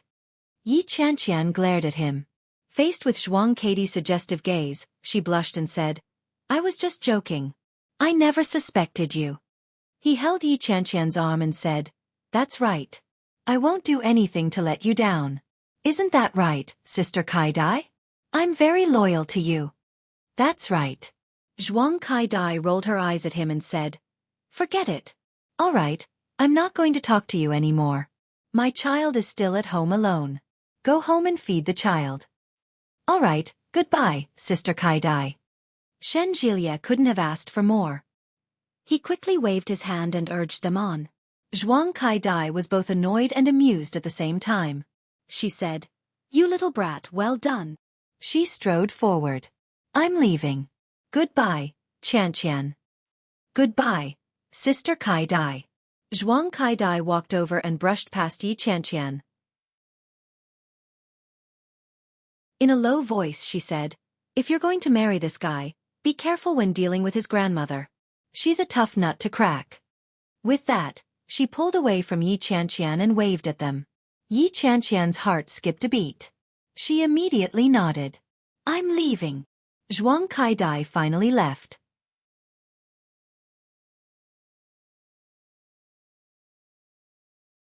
Chapter 1825. What should I do? What should I do? She didn't know what to do at all. Yi Qianqian was a little absent-minded. Shen Jilia quickly noticed. He looked at her and asked, "What's wrong?" Shen Jilia's eyes lit up like stars. They were so bright that it moved her. Yi Qianqian calmed down and shook her head. "It's nothing. Why don't we go back?" Shen Jilia nudged her with his shoulder. His eyes were filled with lust and excitement. They were tinged with an extremely ambiguous color. When Yi Qianqian saw the look in his eyes, she knew what he was up to. Yi Qianqian glared at him and turned to leave. "No, it's a mess."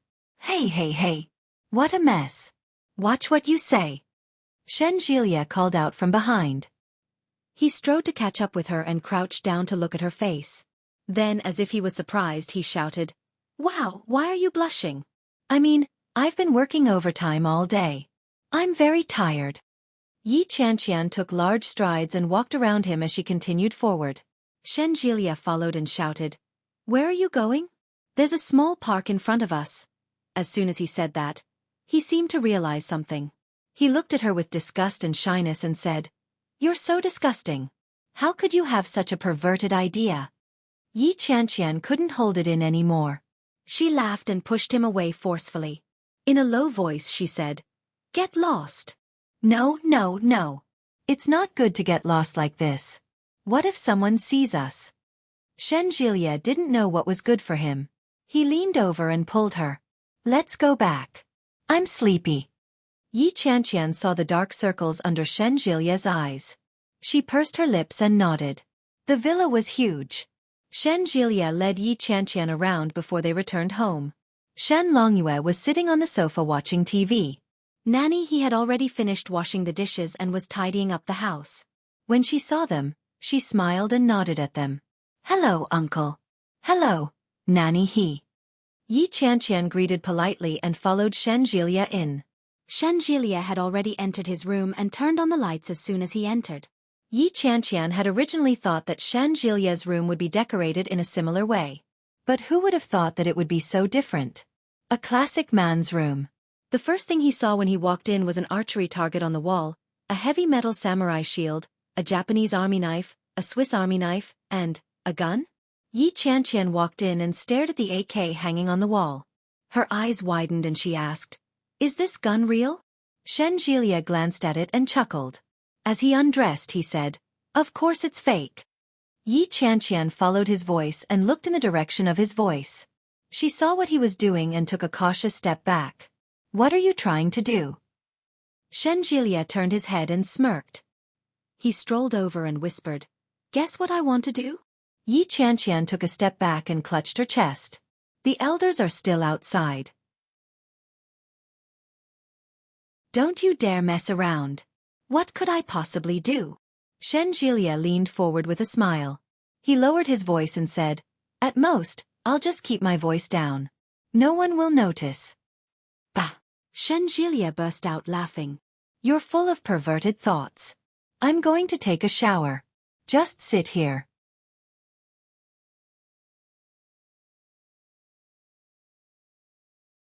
Chapter 1826. Yi Qianqian was startled. She stepped back, but he had already wrapped his arms around her and started kissing her. Yi Qianqian struggled a little. Shen Jilie held her firmly in his arms and slammed her onto the bed in an instant. You!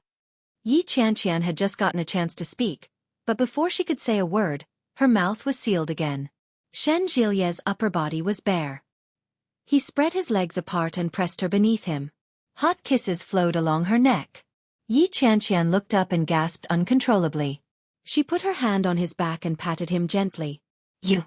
Mom and Dad are outside. That's not good. Shen Jilie pressed his lips against her chin. He gently sucked on it and mumbled, "They won't come in." Yi Qianqian rubbed his hair.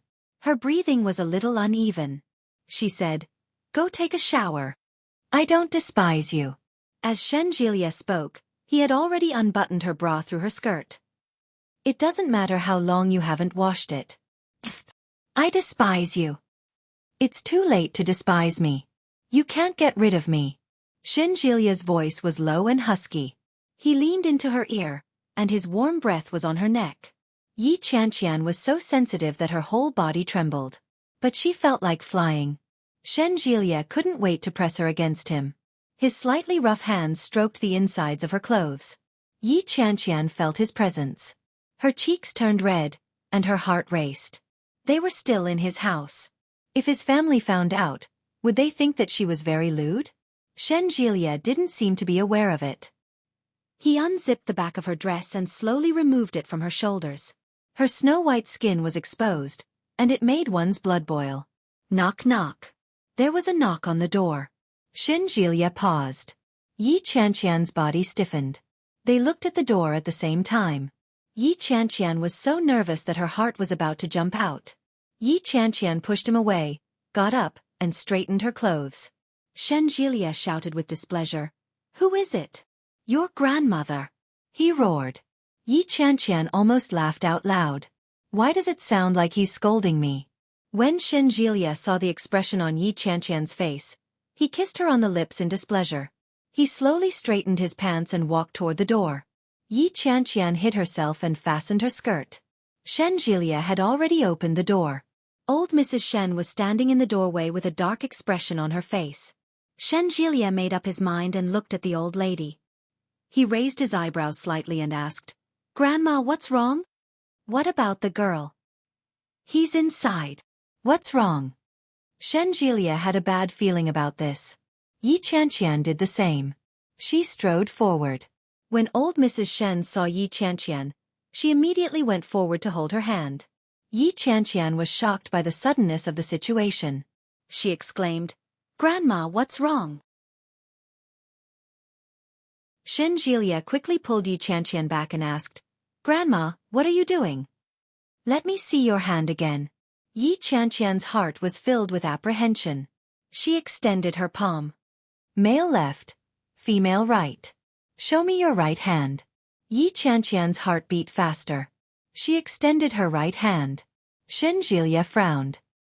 He pulled Yi Qianqian's hand back unhappily and said, "Grandma, how many times have I told you not to believe in such superstitious things? What have you heard this time?"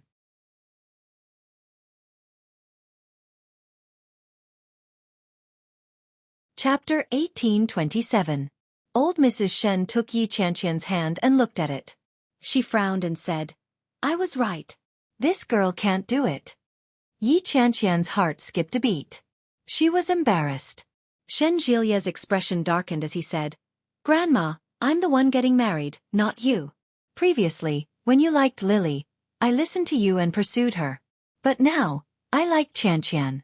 Can you support me?" Yi Qianqian's expression darkened. "No, this girl will die young. You can't marry her. You'll die young too." Old Mrs. Shen stomped her feet in anger. "Would I harm you? I'm doing this for your own good. Jilie, don't make me angry. If I say no, it means no." "Grandma, you don't have the final say in this world." "But I have the final say in this family," old Mrs. Shen yelled. "You can't be with her." Yi Qianqian's heart trembled. She forcefully pulled her hand back. She was so embarrassed that she couldn't even force a smile. She took a step back and said, "Old Shen, don't argue with the old lady. I'll leave." Shen Jilie's expression darkened. He pulled Yi Qianqian over and yelled, "No! Yi Qianqian was shocked. Her heart was pounding. Shen Longyue, his wife, and Nanny he were all watching. Yi Qianqian's eyes were burning. She struggled and said, No. Shen Jilia's voice was softer than before, but it was still firm. Grandma, you should stop doing such superstitious things. Do you know how many people you've harmed because of your superstition? I've harmed people? Old Mrs. Shen's eyes widened in disbelief. When have I harmed anyone? Shen Jilia, are you still my grandson? It's precisely because I'm your grandson that I'm reminding you. Think about Sister Manting, my brother, and Yi Yu. Which one of them didn't suffer because of you? Think about it. If you hadn't been so alarmist, would my brother and Yi Yu have gotten a divorce? If you hadn't been superstitious and believed that Sister Manting would bring good luck to our family, would Sister Manting have become what she is now? Think about it. Which of these superstitious things you've said are true? Old Mrs. Shen couldn't believe it. Are you doubting me? Yes, Grandma. I really don't believe in these things. This is the era of science. I can explain to you what you're thinking with medical science. Old Mrs. Shen stomped her foot in anger. You little rascal. I didn't make you a doctor to deal with your grandmother. No matter what, I'm a doctor now, and I believe in science. Qianqian is my woman, and I will be responsible for her. Today, I brought her home just to tell you that I'm going to get married. I'm going to have a wife. This is just a notice, not an application. Whether you agree or not, I'm going to marry this woman. Shen Jilia's tone was very firm. He stared at his grandmother without the slightest hint of wavering. Yi Qianqian hadn't expected Shen Jilia, who usually seemed so frivolous, to say something like that at a critical moment. His heart felt warm, but at the same time, he felt a little uncomfortable. His heart felt like it was being grabbed by a hand, and he felt so suffocated that he felt like he was suffocating. She thought that the most difficult part was over, and that she would be able to enter the marriage hall without any hindrance like an ordinary person.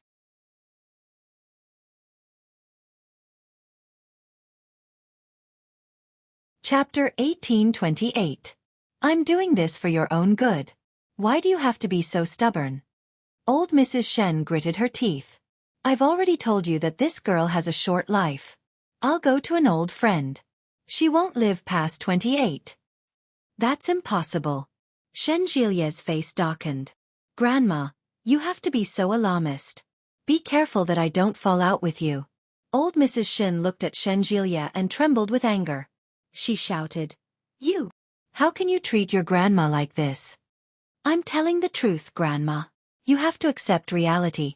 Besides, it's impossible for me and Qianqian to separate now. Shen Jilia held Yi Qianqian in his arms and looked around. He enunciated each word clearly. Qianqian is pregnant. I can't wait any longer. I want to get married as soon as possible. Yi Qianqian was instantly stunned. She turned to look at Shen Jilia and reached out to touch her belly. Pregnant? When did she get pregnant? Why didn't she know? Shen Jilia seemed to feel her gaze. He lowered his head and looked at her gently. He said, I'm sorry. I couldn't help it, but I really had no choice. Grandma is very stubborn. If I don't tell her the truth, I'm afraid she'll force us to break up. Yi Qianqian blinked. She didn't react. Everyone looked at them in disbelief. At the same time, their eyes shifted to Yi Qianqian's belly. Yi Qianqian felt goosebumps all over her body. She laughed dryly and said, Why, can't you stand it? Now, if people know that I'm pregnant before marriage, it won't be good. It's okay. I have to marry you before your belly grows up. Shen Jilia looked at Yi Qianqian gently and said softly, I can't let you and the child down. Yi Qianqian couldn't stand it anymore. Under everyone's gaze, her face became redder and redder. She lowered her head and tugged at Shen Jilia's clothes without saying another word. Mrs. Shen was also in disbelief. She said, Oh my God, Jilia, I thought you knew what to do. Why did you wait until now to bring it back for us to see? Shen Longyue was also dissatisfied. He frowned and said, Humph. You only brought it back now? Those who don't know better will think that the Shen family is a gangster family. Old Mrs. Shen stomped her foot, pointed at Yi Qianqian, and said, This girl's palmistry and physiognomy show that she can't have children. How can she be pregnant? Julia, don't lie to me. Yi Qianqian's heart skipped a beat. Her hair stood on end, and she felt guilty. She wasn't pregnant. She couldn't be clearer about it, but this old lady could tell at a glance and even concluded that she couldn't have children. Could it be? Was it really possible that she wouldn't live past 28? Pooh. Impossible. Impossible. She was in good health. How could she not live past the age of 28? But if it was true, she was 26 years old this year, and there were only 2 years left before she turned 28. Then Xin Jilia's eyes turned cold.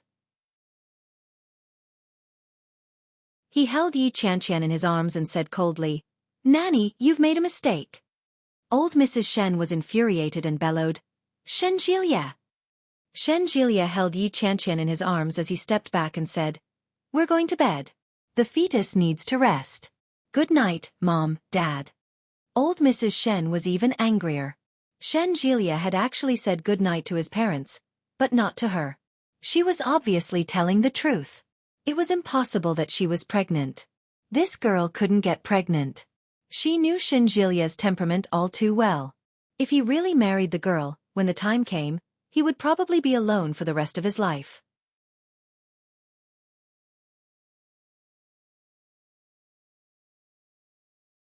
Chapter 1829. However, Shen Jilia was a stubborn man. How was she going to convince him? Old Mrs. Shen was so worried that her freshly dyed black hair was about to turn white. She stared at her grandson's room door and stomped her feet in anger. When Shen Longyue saw old Mrs. Shen's reaction, he stepped forward and said, "Mom, the children and grandchildren have their own happiness. As elders, we shouldn't interfere too much. I'm doing this for his own good. When have I ever harmed my own family?" Old Mrs. Shen yelled anxiously. Shen Longyue didn't say anything. He pulled her and said, all right. Let's go to sleep. The children are going to sleep too." "But, go." Old Mrs. Shen was at a loss for words. She turned her head back to look at Shen Jilia's room 3 times with every step she took. In the end, she walked back into the room. Shen Longyue walked back to the sofa. Mrs. Shen and Nanny He were already sitting on the sofa. Seeing Shen Long come over, Madam Shen said, "I don't think this child will be short-lived. Although I don't understand these things, this girl looks like she has good fortune. Her life isn't short either. How could she be short-lived?" Hearing that, Nanny He chimed in and said, "I think so too. This girl is very sensible. Besides, didn't old Madam say that she can't have children?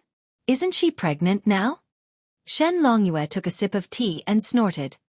"Do you really think it's true? I'm afraid it's just something that Jilia made up." In fact, Mrs. Shen was also suspicious. Hearing her husband's words, she was even more certain. She asked, "Why didn't you say anything just now?" "The son will make his own decisions. As his elders, we just need to support him." Shen Longyue put down the teacup.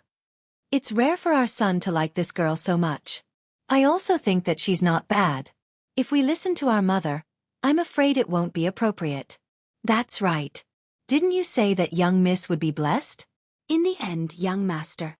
Nanny He immediately realized that something was amiss and stopped. But after thinking about it, she continued, "Now she's living alone outside with a pregnant belly. It's not easy. Is this considered blessed? Young miss has suffered all her life and thought that she would be able to enjoy a good life once she came to our home. In the end, isn't this the end?" Shen Longyue lit a cigar and frowned, but he didn't say anything. Mrs. Shen sighed and said, "Perhaps Manting's good fortune hasn't arrived yet. She's already 30 years old. Half of her life has passed. If she doesn't enjoy life now, her whole life will have passed." Nanny He spoke bluntly. The scene was silent. After Shen Jilia pulled Yi Qianqian into the room, he locked the door. Because of the drama, the atmosphere in the room was completely gone, and the mood was gone. Yi Qianqian clutched her stomach and asked, "When did I get pregnant?" "You'll be pregnant from now on." Shen Jilia sat on the bed and said, "If you don't have one now, let's make one. As long as you're still willing to marry me, let's hurry up and get our marriage certificate tomorrow." "Tomorrow is Sunday. Then I'll go again on Monday. I'm going back to Kingstown. I've already bought the plane tickets. Yes, let's go to the Civil Affairs Bureau and take a day off. Xueqi stood up and wrapped his arms around her waist. He gently kissed her on the lips. I'm sorry for making you feel aggrieved just now. I didn't know that Grandma would suddenly say something like that. Yi Qianqian smiled bitterly. I was still mentally prepared. Yu was tortured so badly by your grandmother, so there's no reason that everything would be smooth sailing for me. Now that I've finally confirmed it, it's not going to be smooth sailing.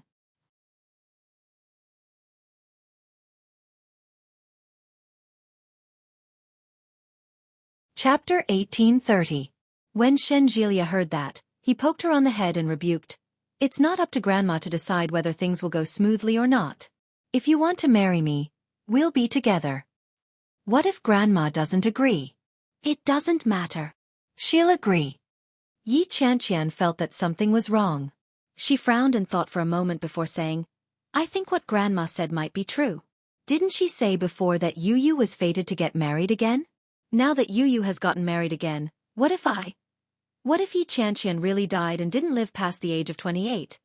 Impossible. Grandma is just spouting nonsense.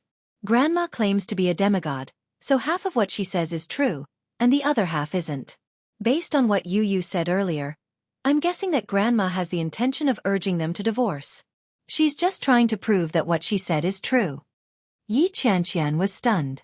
Xueqi continued, Grandma has rarely been questioned in her life, especially when she has set her mind on something. She won't change her mind easily.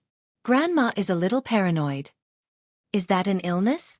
Yes, it's a psychological illness. It's not serious, but it's difficult to treat. Moreover, Grandma is very uncooperative. Xueqi gently stroked Yi Qianqian's head and softly said, Grandma is used to being domineering, but I won't let Grandma affect us. Okay. Yi Qianqian still felt that it was inappropriate. She looked around the room and said, Why don't I go back first? I don't think it's appropriate. I've never had a boyfriend, and I've never met my boyfriend's parents. But is it appropriate for us to stay together? Let's sleep in separate rooms. It's okay. My parents are very democratic. No, I don't think it's appropriate. I don't think other people would stay with their boyfriends the first time they meet their parents. When Xueqi saw Yi Qianqian's insistence, he thought for a moment and said, All right then. I'll go to a hotel with you. Ha! You're going too? Yes. Why don't you sleep next to me? I have an empty room next to mine. Sister Manting used to live there, but it's empty now. That isn't appropriate. Yi Qianqian blinked and felt even more uncomfortable. Then we'll go to a hotel. But do you think my parents will think we eloped? Yi Qianqian was speechless. After thinking about it, he finally decided to stay in Shen Manting's room. After informing his parents, Xueqi took the key and opened the door for Yi Qianqian. He took a clean bed and laid it on the bed. After tidying up the room a little, he allowed Yi Qianqian to move in. The room was very clean, even though it had not been occupied for a long time and had no smell. On the bedside table was a photo of Shen Manting. She looked particularly beautiful and alluring. She was sitting in front of the piano and smiling elegantly. Shen Manting was indeed very pretty. No wonder Shen Luo and couldn't control himself. However, it was such a fate. Yi Qianqian thought of Shen Manting.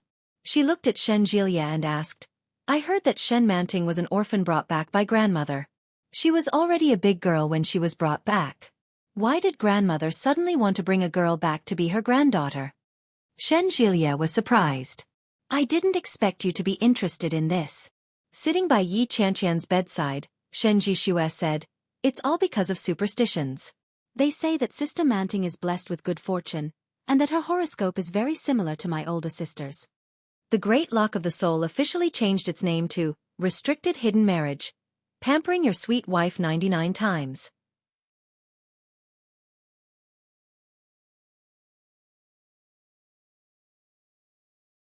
Chapter 1831. Horoscope. Yes, horoscope. Xueqi looked at the photo on the bedside table and said, Grandma is very strange sometimes. Sometimes she looks at people's faces and palms, but Sister Manting looks at horoscope. How did Grandma get her horoscope? Grandma went to the orphanage to look for it. Shen Jielia glanced at Yi Qianqian with a strange expression on his face. He said, Grandmother always believed that her granddaughter was still alive. She said that if her granddaughter could come back, she would have no regrets in her life. She searched for her for more than 20 years.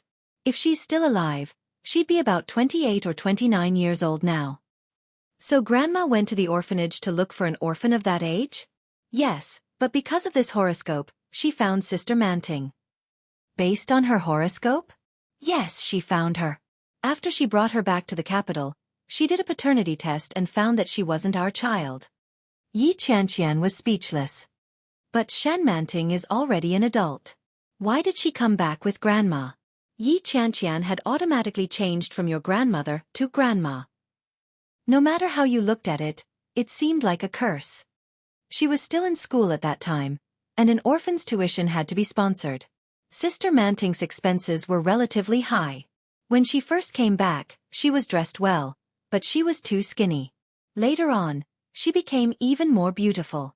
So, she was seduced because she had ulterior motives. Maybe she wanted a better life, so she left with Grandma. Or maybe she just wanted a family. Shen Jielia held Yi Qianqian's hand and said with sympathy and regret, she was too lonely living. Achoo! It was a scorching hot day, but Shen Manting sneezed. It was late, but the stack of papers was still unmarked. Shen Manting's eyelids were fighting to stay open. She yawned and suddenly felt the little guy kick her in the stomach. Shen Manting's yawn was interrupted, but her lips were filled with a happy smile. Shen Manting gently stroked her belly. Her heart was warm. Fortunately, the baby was with her now. Finally, it was 11:30 p.m. Shen Manting tidied up the papers and put them away before walking into her small bathroom. Ever since old Mrs. Shen's last visit, Shen Manting had gritted her teeth and changed her residence. From the easternmost side of the village to the westernmost side. He even specifically told the villagers that if anyone came to look for him, they must tell them that he had moved away. The people who lived there were all uncles and aunties. Shen Manting had a close relationship with them, so they were very willing to help her with this small favor. Although the monthly rent was 100 yuan, the small house was bigger and closer to the town, so she could earn some extra money from the summer cram school. Speaking of which, it was a blessing in disguise. After taking a shower, Shen Manting felt extremely sleepy. Shen Manting's 5-month-old belly was not obvious on her tall and strong body. It was just that his waist was a little sore sometimes, but other than that, it was not a big problem. Fortunately, the baby was very obedient and only vomited a few times.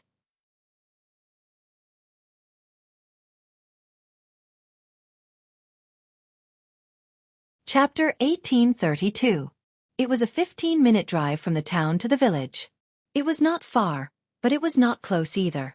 Shen Manting paid the fare, and someone immediately offered her a seat. After thanking the driver, Shen Manting arrived at her destination without a hitch. The scenery along the road was beautiful, and the morning air in the countryside was refreshing. When she arrived at the town, Shen Manting got out of the car and went to the summer cram school with her test paper. However, she didn't expect to see a familiar figure at the door before she entered the school. A tall man was leaning against the stone pillar at the door of the cram school with a cigarette between his fingers. The smoke was rising, and it was hard to see his face clearly under the glaring sun. When he saw Shen Manting coming over, the man straightened up, put out the cigarette, and walked over slowly. Shen Manting felt as if her heart was hit hard by something, and she almost suffocated. She stepped back, and almost at the same time, Shen Manting wanted to escape. Shen Luoan's eyes darkened, and he shouted in a low voice, "Shen Manting!" However, when Shen Manting heard his voice, she quickened her steps. Shen Luoan rushed forward and reached Shen Manting in a few steps. He grabbed Shen Manting's arm. Ah! Shen Manting screamed and struggled frantically. Shen Luoan held her down with both hands and whispered, "That's enough. Calm down." Shen Manting couldn't stand it anymore. Her heart was pounding like a hammer and she shouted, "Let me go." Who are you? The cram school was located in the bustling area of the town, and there were many people coming and going. When they heard the shout, many people looked over. Someone recognized Shen Manting and immediately came over and shouted, "What are you doing?" Let go. Everyone, catch him. Shen Luoen's face darkened when he heard that, and he shouted, I'm her husband, and I'm here to take her home. I'm not. He's not. Shen Manting shouted loudly. I don't know him at all. Let me go. Shen Manting's words made the people around more vigilant. They all came over and said, What are you doing? Are you trying to abduct a woman? I've seen this kind of scam many times. You can't fool me. A rough man came up and threatened. Shen Luoen was a weak doctor who spent most of his time in the operating room and laboratory. How could he deal with such a situation? When Shen Manting saw more and more people around, she felt relieved. She looked at Shen Luoen and shouted angrily, Let me go or you'll be in serious trouble. Manting, let's talk. Compared to Shen Manting, Shen Luoen was much calmer. The child can't live without a father.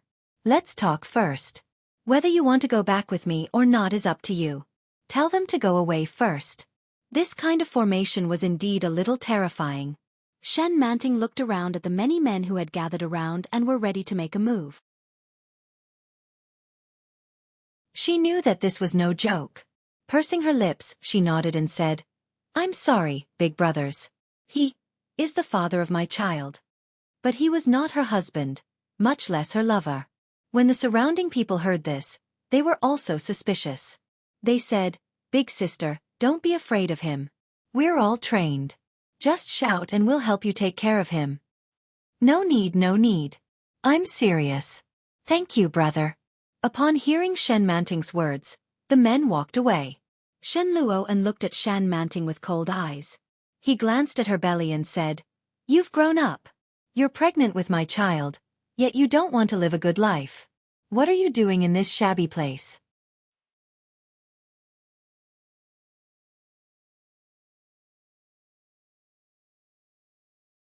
Chapter 1833. When Shen Manting heard this, she stared at Shen Luoen and sneered, How do you know this child is yours? Shen Luoen, you think too highly of yourself, don't you? Not mine. Shen Luoen took a step forward, and his eyes were very gloomy. Then whose is it? It's none of your business. Anyway, it's not yours. Shen Manting's eyes were very cold. She looked at the man in front of her and felt only sarcasm in her heart. What? After coming out of prison, you finally want to be a human being? Wasn't I a human being before? You have always been a beast. Shen Manting's tone was harsh, and she sneered coldly. Shen Luoen was not annoyed. He looked at her calmly and asked, If I am a beast, then what is it that is being pressed by a beast? Shen Manting gritted her teeth and subconsciously stroked her belly. She whispered angrily, Don't talk nonsense with me. What do you want? Take my child home. Shen Luoen put his hands in his pockets and looked at Shen Manting. Anyway, this child will be my first child. I don't want him to live outside without a name. I said this is not your child. Shen Manting looked at Shen Luoen with a sarcastic smile. Do you think I will keep a child for you? You are too naive, Shen Luoen. He gritted his teeth and sneered. You can't change anything even if you talk big. Come back with me. I'll give you a good life. It'll be better than before. You can have whatever you want. Shen Luoen knew that Shen Manting was speaking out of anger, but he couldn't help getting angry. No need. Shen Manting looked at Shen Luoen, and as if she was looking at a fool. Why do you think I will go back with you? To tell you the truth, every time after sex, I will take the morning after pill, so it can't be your child. Shen Luoen tightly pursed his lips and stared at Shen Manting, trying to see a little guilt on her face. But Shen Manting's expression at the moment was full of sarcasm, as if she was laughing at him for overestimating himself and laughing at his wishful thinking. Shen Luoen's anger surged. He gritted his teeth and growled, You're courting death. That's strange. If it's not your child, then it's seeking death? The sarcastic smile on Shen Manting's face became even more radiant. She said, I shouldn't have anything to do with you in the first place, brother. He stared at Shen Manting's bare face. Even though she didn't have any makeup on, her facial features were still very delicate. His complexion did not look too good, and his lips were a little pale. However, it was this face that made Shen Luoen's heart clench in pain. Shen Manting wasn't supposed to be like this. She was like a canary in his cage. Every day, she was bright and beautiful. Every move she made had an infinitely enchanting elegance. Now, in this small place, she had become a pregnant woman in the countryside. It shouldn't have happened. But what he shouldn't have done the most was that she had called him brother. Brother. Shen Luo and put his hands in his pockets and took a step forward. Have you ever seen a brother and sister in bed? I hadn't seen it before I met you. After I met you, I realized that there are more than just people in the world who walk on their feet, Shen Manting sneered. It turns out that there are also some beasts in human clothing.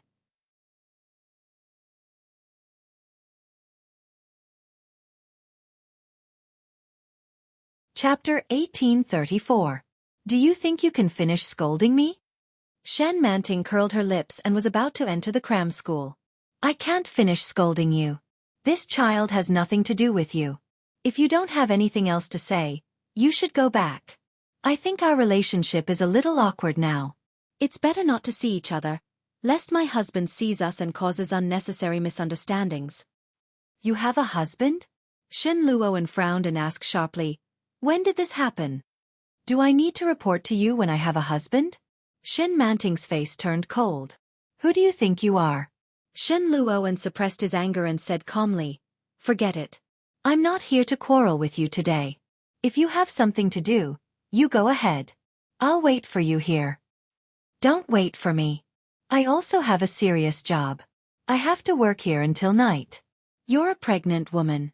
You have to work until night? Can't a pregnant woman work until night? Shen Manting's expression didn't look good. She turned around and left. Work in the cram school was actually very easy. The students who came to the cram school were from relatively well-off families in the town or children who didn't have good grades. They were usually between the ages of 8 to 15, and the boys were more mischievous. Therefore, Shen Manting only graded homework in the office, helped with the grading of test papers, and occasionally took over when the teacher took a break. However, Shen Manting was a little absent-minded at work today. The thought that Shen Luo and might be waiting for her outside made her feel uncomfortable. She was nervous and afraid. Shen Luo and was a person that she had to guard against. Shen Manting subconsciously stroked her belly. Her heart was beating very fast. What should we do? Baby, your father is coming to take us back. Yi Qianqian rested in Shen Manting's room for the night and woke up early the next day. She looked at the time. It was only 7 o'clock. She looked around the room. It was very simple. The cabinet at the bedside was locked. There must be something important in it. Yi Qianqian was always curious about Shen Manting. This woman had a lot of stories and was very courageous. She chose to escape after knowing that she was pregnant. She went all the way to a small village in Jiangnan. When Shen Jilia told her about it the night before, Yi Qianqian was shocked. If it had been him, he might have just aborted the child or simply made a compromise and stayed in this place. After all, the Shen family seemed to treat her quite well. It was only after these thoughts flashed through her mind that she suddenly remembered that there was still Shen Luo and. Forget it. I'll take back what I just said. She got up and found a new set of toiletries in the bathroom of the suite. After cleaning herself up, she changed into a clean set of clothes and walked out. Outside, Shen Longyue and Mrs. Shen were already sitting at the dining table. Shen Longyue was reading the newspaper, while Mrs. Shen was carefully spreading jam on the bread. Hello, Uncle Auntie. When Mrs. Shen saw Yi Qianqian walking out of Shen Manting's room, she was a little surprised and asked, Jilia? You're still asleep, aren't you? Yi Qianqian glanced behind her.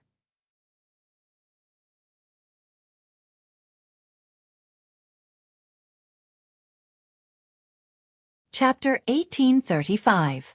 Yi Qianqian felt that something was amiss and asked, Yes. What's wrong? It's nothing. It's just that Manting's room has been vacant for a long time. Why is Jilia living there? He didn't even ask Nanny He to clean it up. It's all right, Auntie. It's quite clean and comfortable inside. Jilia brought me a set of clean bedding. I lay down and fell asleep. Yi Qianqian smiled innocently.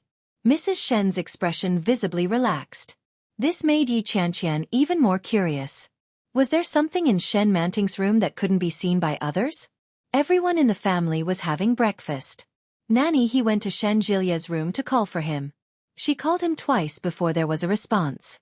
After about 10 minutes, Shen Jilia came out in his pajamas. He looked like he had just woken up. "Good morning, Dad." "Good morning, Mom." "Good morning, Nanny he." Shen Jilia yawned and said, "Good morning, wife."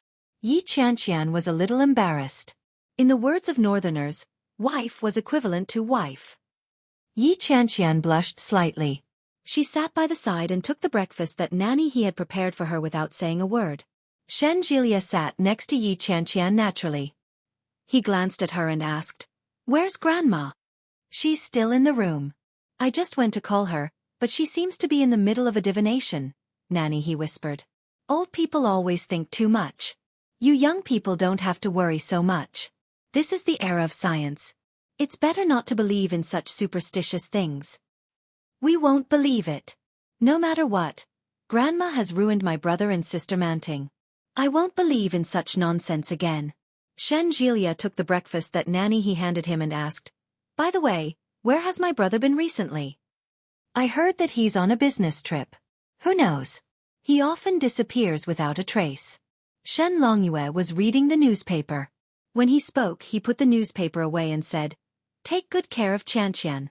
Since she's pregnant, there are some things that you have to pay attention to. I have an important meeting in the next 2 days, so I have to go on a business trip. The day after tomorrow, we'll visit Qianqian's house and propose marriage." Yi Qianqian couldn't react. Was she pregnant? She felt guilty and glanced at Shen Jilia. She didn't know what Shen Jilia's skin was made of, but he looked very calm. He nodded his head and said, "Sure. Qianqian still has to go back to work. She'll be returning to Kingstown tomorrow. I have to go back to the hospital and apply for leave. All right, you guys go first. Your mother and I will be there the day after tomorrow." "What are you going to do the day after tomorrow?" An old voice with a bit of vitality could be heard. The old lady walked over and said, "What do you want to do?" "Grandma, it's time for dinner," Shinjilia called out. At the same time, he nudged Yi Qianqian. Yi Qianqian immediately called out, "Grandma." Old Mrs. Shen didn't look too happy and said, "You want to propose the day after tomorrow? Betrothal gifts?" "Yes, Mom. Please sit down and talk." Mrs. Shen stood up and pulled out a stool for old Mrs. Shen. "No, I don't agree." Old Mrs. Shen shoved the stool back. Qianqian has a short lifeline on her hand. Of all the places to put it, it just had to be on her lifeline. "Mom, what era is it now? Do you still believe in such things? It's fine as long as the child likes it."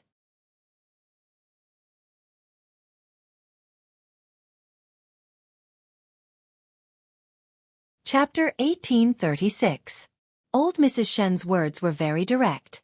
As she spoke, she looked at Shen Longyue with an unhappy expression. Yi Qianqian felt a little awkward. She had heard from Yi Yuyu that if the old lady didn't like someone, she could be very merciless. Previously, when she liked Yu Lily, Yi Qianqian hadn't noticed this characteristic of the old lady. But now, Yi Qianqian had witnessed it clearly and had no choice but to believe it. However, to Yi Qianqian's surprise, Shen Jilia had previously said that he didn't have much of a love life. She had never believed him. Now that she had received confirmation from the old lady, Yi Qianqian couldn't help but look at Shen Jilia again. "How can you curse someone like that? Qianqian is fine now because of your curse." Shen Jilia looked a little angry. It was fine in the first place. Qianqian has always been living well. Now, you want her to die at 28 years old with just one sentence. How can you do this? Jilia, I don't want to do this either. I know that it's rare for you to like a girl, but I'm just playing it safe. Shen Jilia pursed his lips and didn't say another word. He stood up and took Yi Qianqian's hand to leave. When old Mrs. Shen saw this, she panicked and yelled, "Where are you going?" "I'm going to have my fortune read to see if it's as mysterious as you say." Shen Jilia took Yi Qianqian's hand and walked away from the dining table in a few steps. When old Mrs. Shen heard that, she snorted and said, "Do you still need others at a time like this? The experts that your granny know are all over the place." "How could your people have met my wife? They just listen to what you say," Shenjilia said. Shenjilia was a little annoyed. I think she's very good. She even brought you a gift. She's not bad to you. Why do you have to slander her like this? What do you mean slander? If I hadn't read her fortune, would I have said that to you? Why didn't you read Lily's palm at that time? Lily's physiognomy is very good. You can tell at a glance what her fortune is like. But when Qianqian first came in, you said she had the face of wealth. She did have the face of wealth, but her life was short. Old Mrs. Shen said matter-of-factly. I can't let you marry a short-lived woman. You're so stubborn. If she really dies. Bah! Shenjilia was furious. Grandma, as an elder, you're cursing the younger generation. You're also a self-proclaimed half-immortal. Don't you know that's a taboo? Old Mrs. Shen was speechless. Grandma, Yi Qianqian suddenly spoke up. She looked at old Mrs. Shen and said, what you're saying is that I'm destined to live a life of riches and honor, and that I'm destined to die young, right? That's what I think, and that's the conclusion I got from my old friend. Old Mrs. Shen looked at Yi Qianqian with pity in her eyes. It's not that I don't like you, but our Jilia.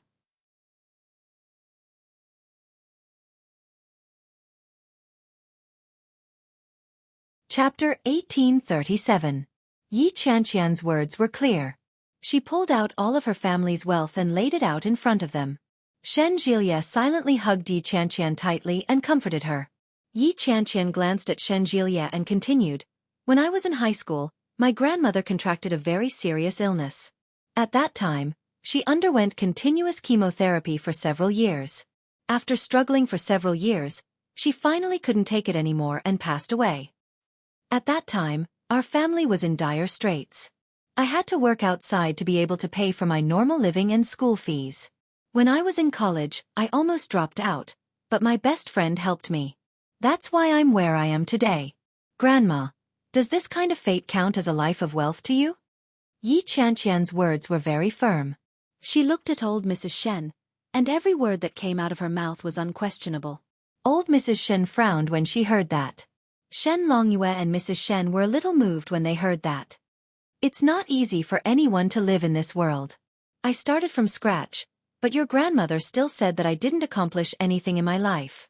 Shen Longyue took a sip of milk and said with a sigh, although your grandmother wasn't a psychic back then, she still went to ask her old friends and came to the conclusion. There's no difference. Longyue, how can you talk about your mother like that? Mom, times are different now. Don't believe in such things anymore. Shen Longyue looked helpless.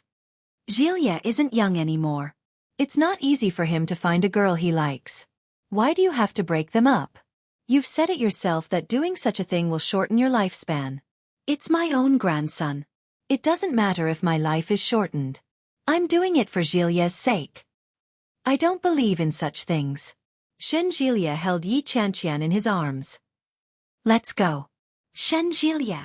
Shenjilia ignored her and led Yi Qianqian into his room. Yi Qianqian looked at Shenjilia and asked, do you really not believe it? Shenjilia rummaged through his closet and took out a set of casual clothes. He looked at Yi Qianqian and said, of course not. Didn't I tell you last night? But I think it's better to believe in these things. He turned to look at Yi Qianqian as if he had seen a ghost and asked, Yi Qianqian, do you really think you're going to die?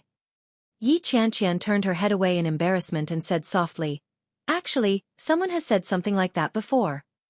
Shenjilia frowned. He looked at Yi Qianqian and waited for her to continue. Right in front of our town, there's a blind man. We call him Uncle Blind Man. Uncle Blind Man is possessed by a god. It's said that he can invite both gods and ghosts. He read your fortune for you? Not really. I thought he was just joking. What did he say? He said, the little girl's life isn't bad, but you have to be careful of villains and be careful of your life. Did he really say that?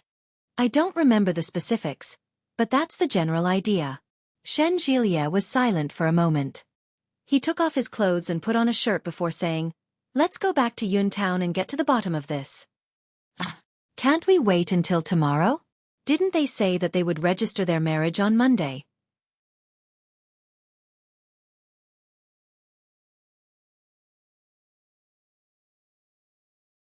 Chapter 1838.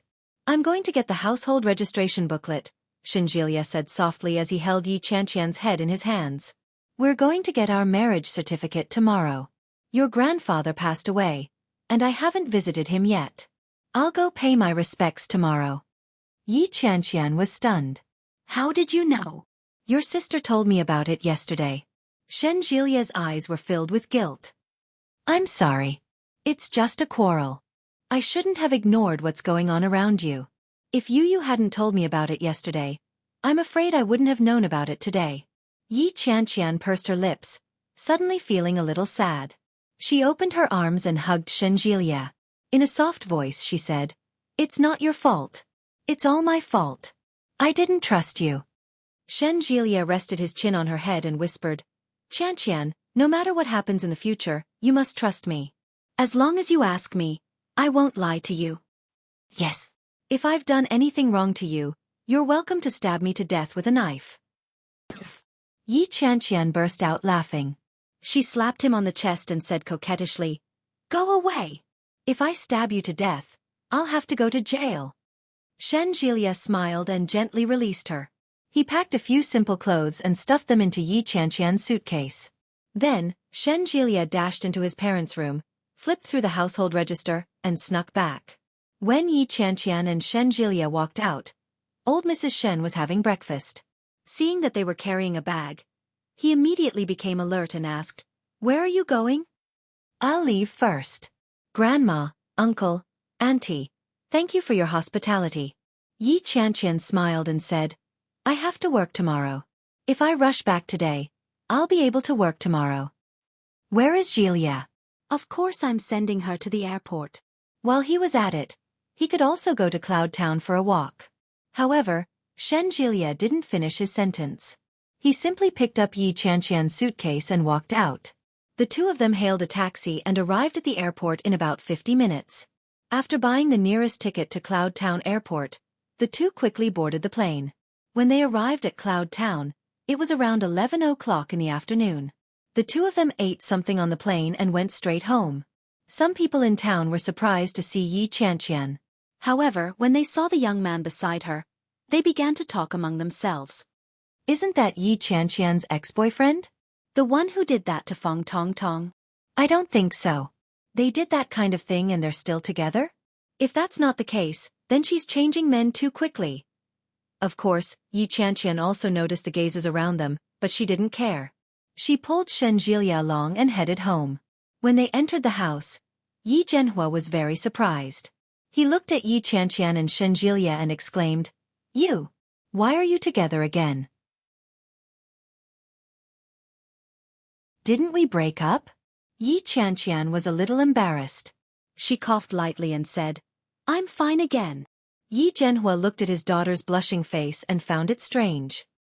He looked at Xinjilia with a faint smile and asked, You're here? He's here. Xinjilia smiled brightly, revealing 8 neat, white teeth. Uncle, I'm here to pay my respects to Grandpa. Yeah. Yi Zhenhua put down the flowers in his hand and led Xinjilia inside. Grandpa's morning hall was set up in the living room. The moment he entered, he could smell the incense.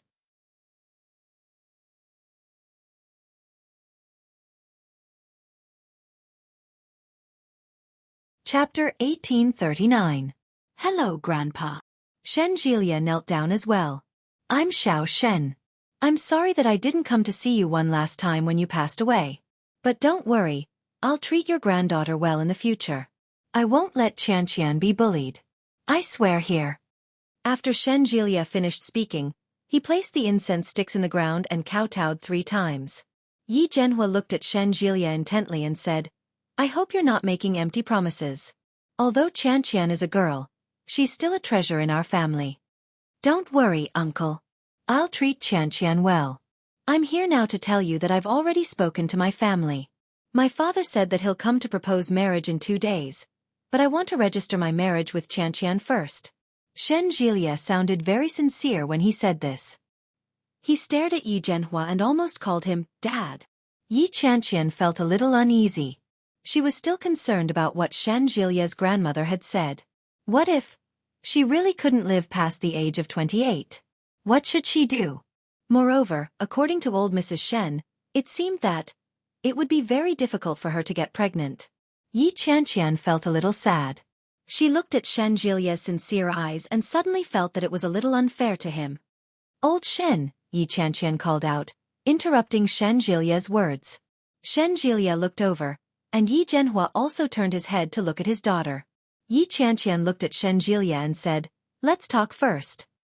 Shen Jilia had a bad feeling about this. He looked at Yi Qianqian and asked, "What do you want to say? Come with me."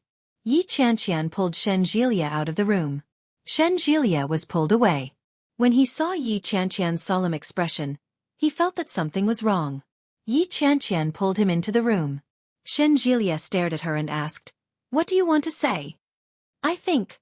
When Yi Qianqian saw Shen Jilia talking to her father, she felt that she had a lot to say. But now, she couldn't say a word. Huh? Shen Jilia raised his eyebrows. What's wrong? I think there must be some basis to what your grandmother said. After all, this kind of thing is superstition, but hasn't China believed in this for 5,000 years? It's best if it's not true, but if it's true and I really die at 28, then enough. Shen Jilia's expression darkened. Yi Qianqian, what do you think I like about you? Ha! Yi Qianqian couldn't react for a moment. You're so timid. Do you really believe what Grandma said? Yi Qianqian didn't say anything. Her attitude was equivalent to a silent agreement. Shen Jilia grew even angrier. He said, "Even if you're really dead, I'll accept it." Who asked me to choose this path? But Shen Jilia emphasized the last two words. Grandma's words can't be trusted. I've never believed Grandma's words. She even told me a bunch of nonsense about fortune-telling. She told me how great I'd be in this life and how beautiful my future wife would be. But look in the mirror now. Is she beautiful? Shen Jilia's eyes widened. The corners of Yi Qianqian's eyes twitched. She couldn't react for a moment. She said that the child I gave birth to would be smart, but look at yourself.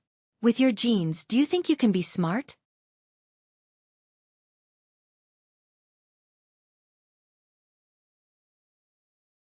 Chapter 1840. Shen Jilia held her down and said, "I'm just giving you an example. Look, it turns out that grandmother's words aren't accurate.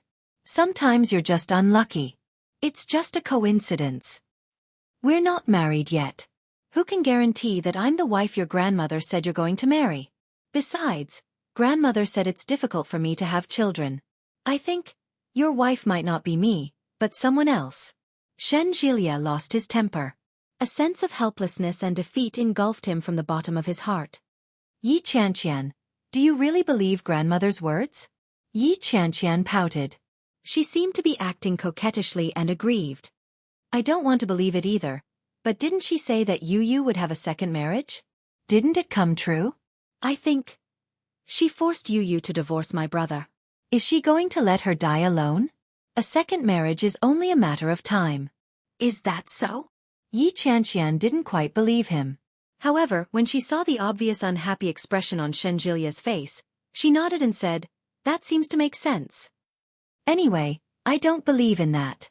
Shen Jilia reached out and pinched Yi Qianqian's face. "You're not allowed to believe it either. Didn't you say that there's a blind uncle in town?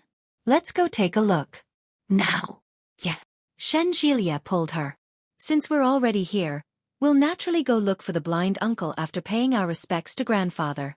"All right. Let's go buy some gifts." Yi Qianqian walked into the house and picked up her purse. She was a little hesitant. "What's wrong?" Yi Qianqian looked very uncomfortable. She looked at Shen Jilia and said, "On our way to the blind uncle's house, we'll pass by a small shop. We can buy some gifts on the way." "Ha! Let's go then." Shen Jilia didn't notice the problem. "But that small shop is owned by Feng Tongtong." Yi Qianqian smiled, but there was a hint of awkwardness in her smile. She said, "Why don't we take a detour? It'll be awkward if we see her." "What's there to be awkward about?" Shen Jilia glanced at her. "We're going to show her what we look like now." Shen Jilia straightened his clothes and pulled Yi Qianqian out. "Wait a minute." Yi Qianqian tugged at him. Don't you know what happened to Tong Tong? How could I not know? I'm one of the people involved. Shenjilia found it funny and smiled. She confessed to you afterward, didn't she? No. Yi Qianqian could tell that Shenjilia didn't seem to know anything about Feng Tong Tong. She struggled for a moment and looked at Shenjilia. She suddenly found it difficult to speak. Shenjilia raised his eyebrows slightly. What are you trying to say? It's... When my grandfather passed away, she came to look for me. She said some disgusting things to me, so I chased her away. Well done. But something happened to her on her way home. Yi Qianqian's expression was grave, and Shenjilia could vaguely sense that things were not as simple as they seemed. There's a high school classmate in our town. Some time ago, he came back to the town to settle down. His father has some mental problems. When he was young, his wife ran away with someone. That day, for some reason, he was squatting in the woods. When Tong Tong passed by, he dragged her in, and then... You're tuning in to the Xueqi's Martial Arts Saga YouTube channel. Don't forget to subscribe and join us on this journey to catch the most captivating stories.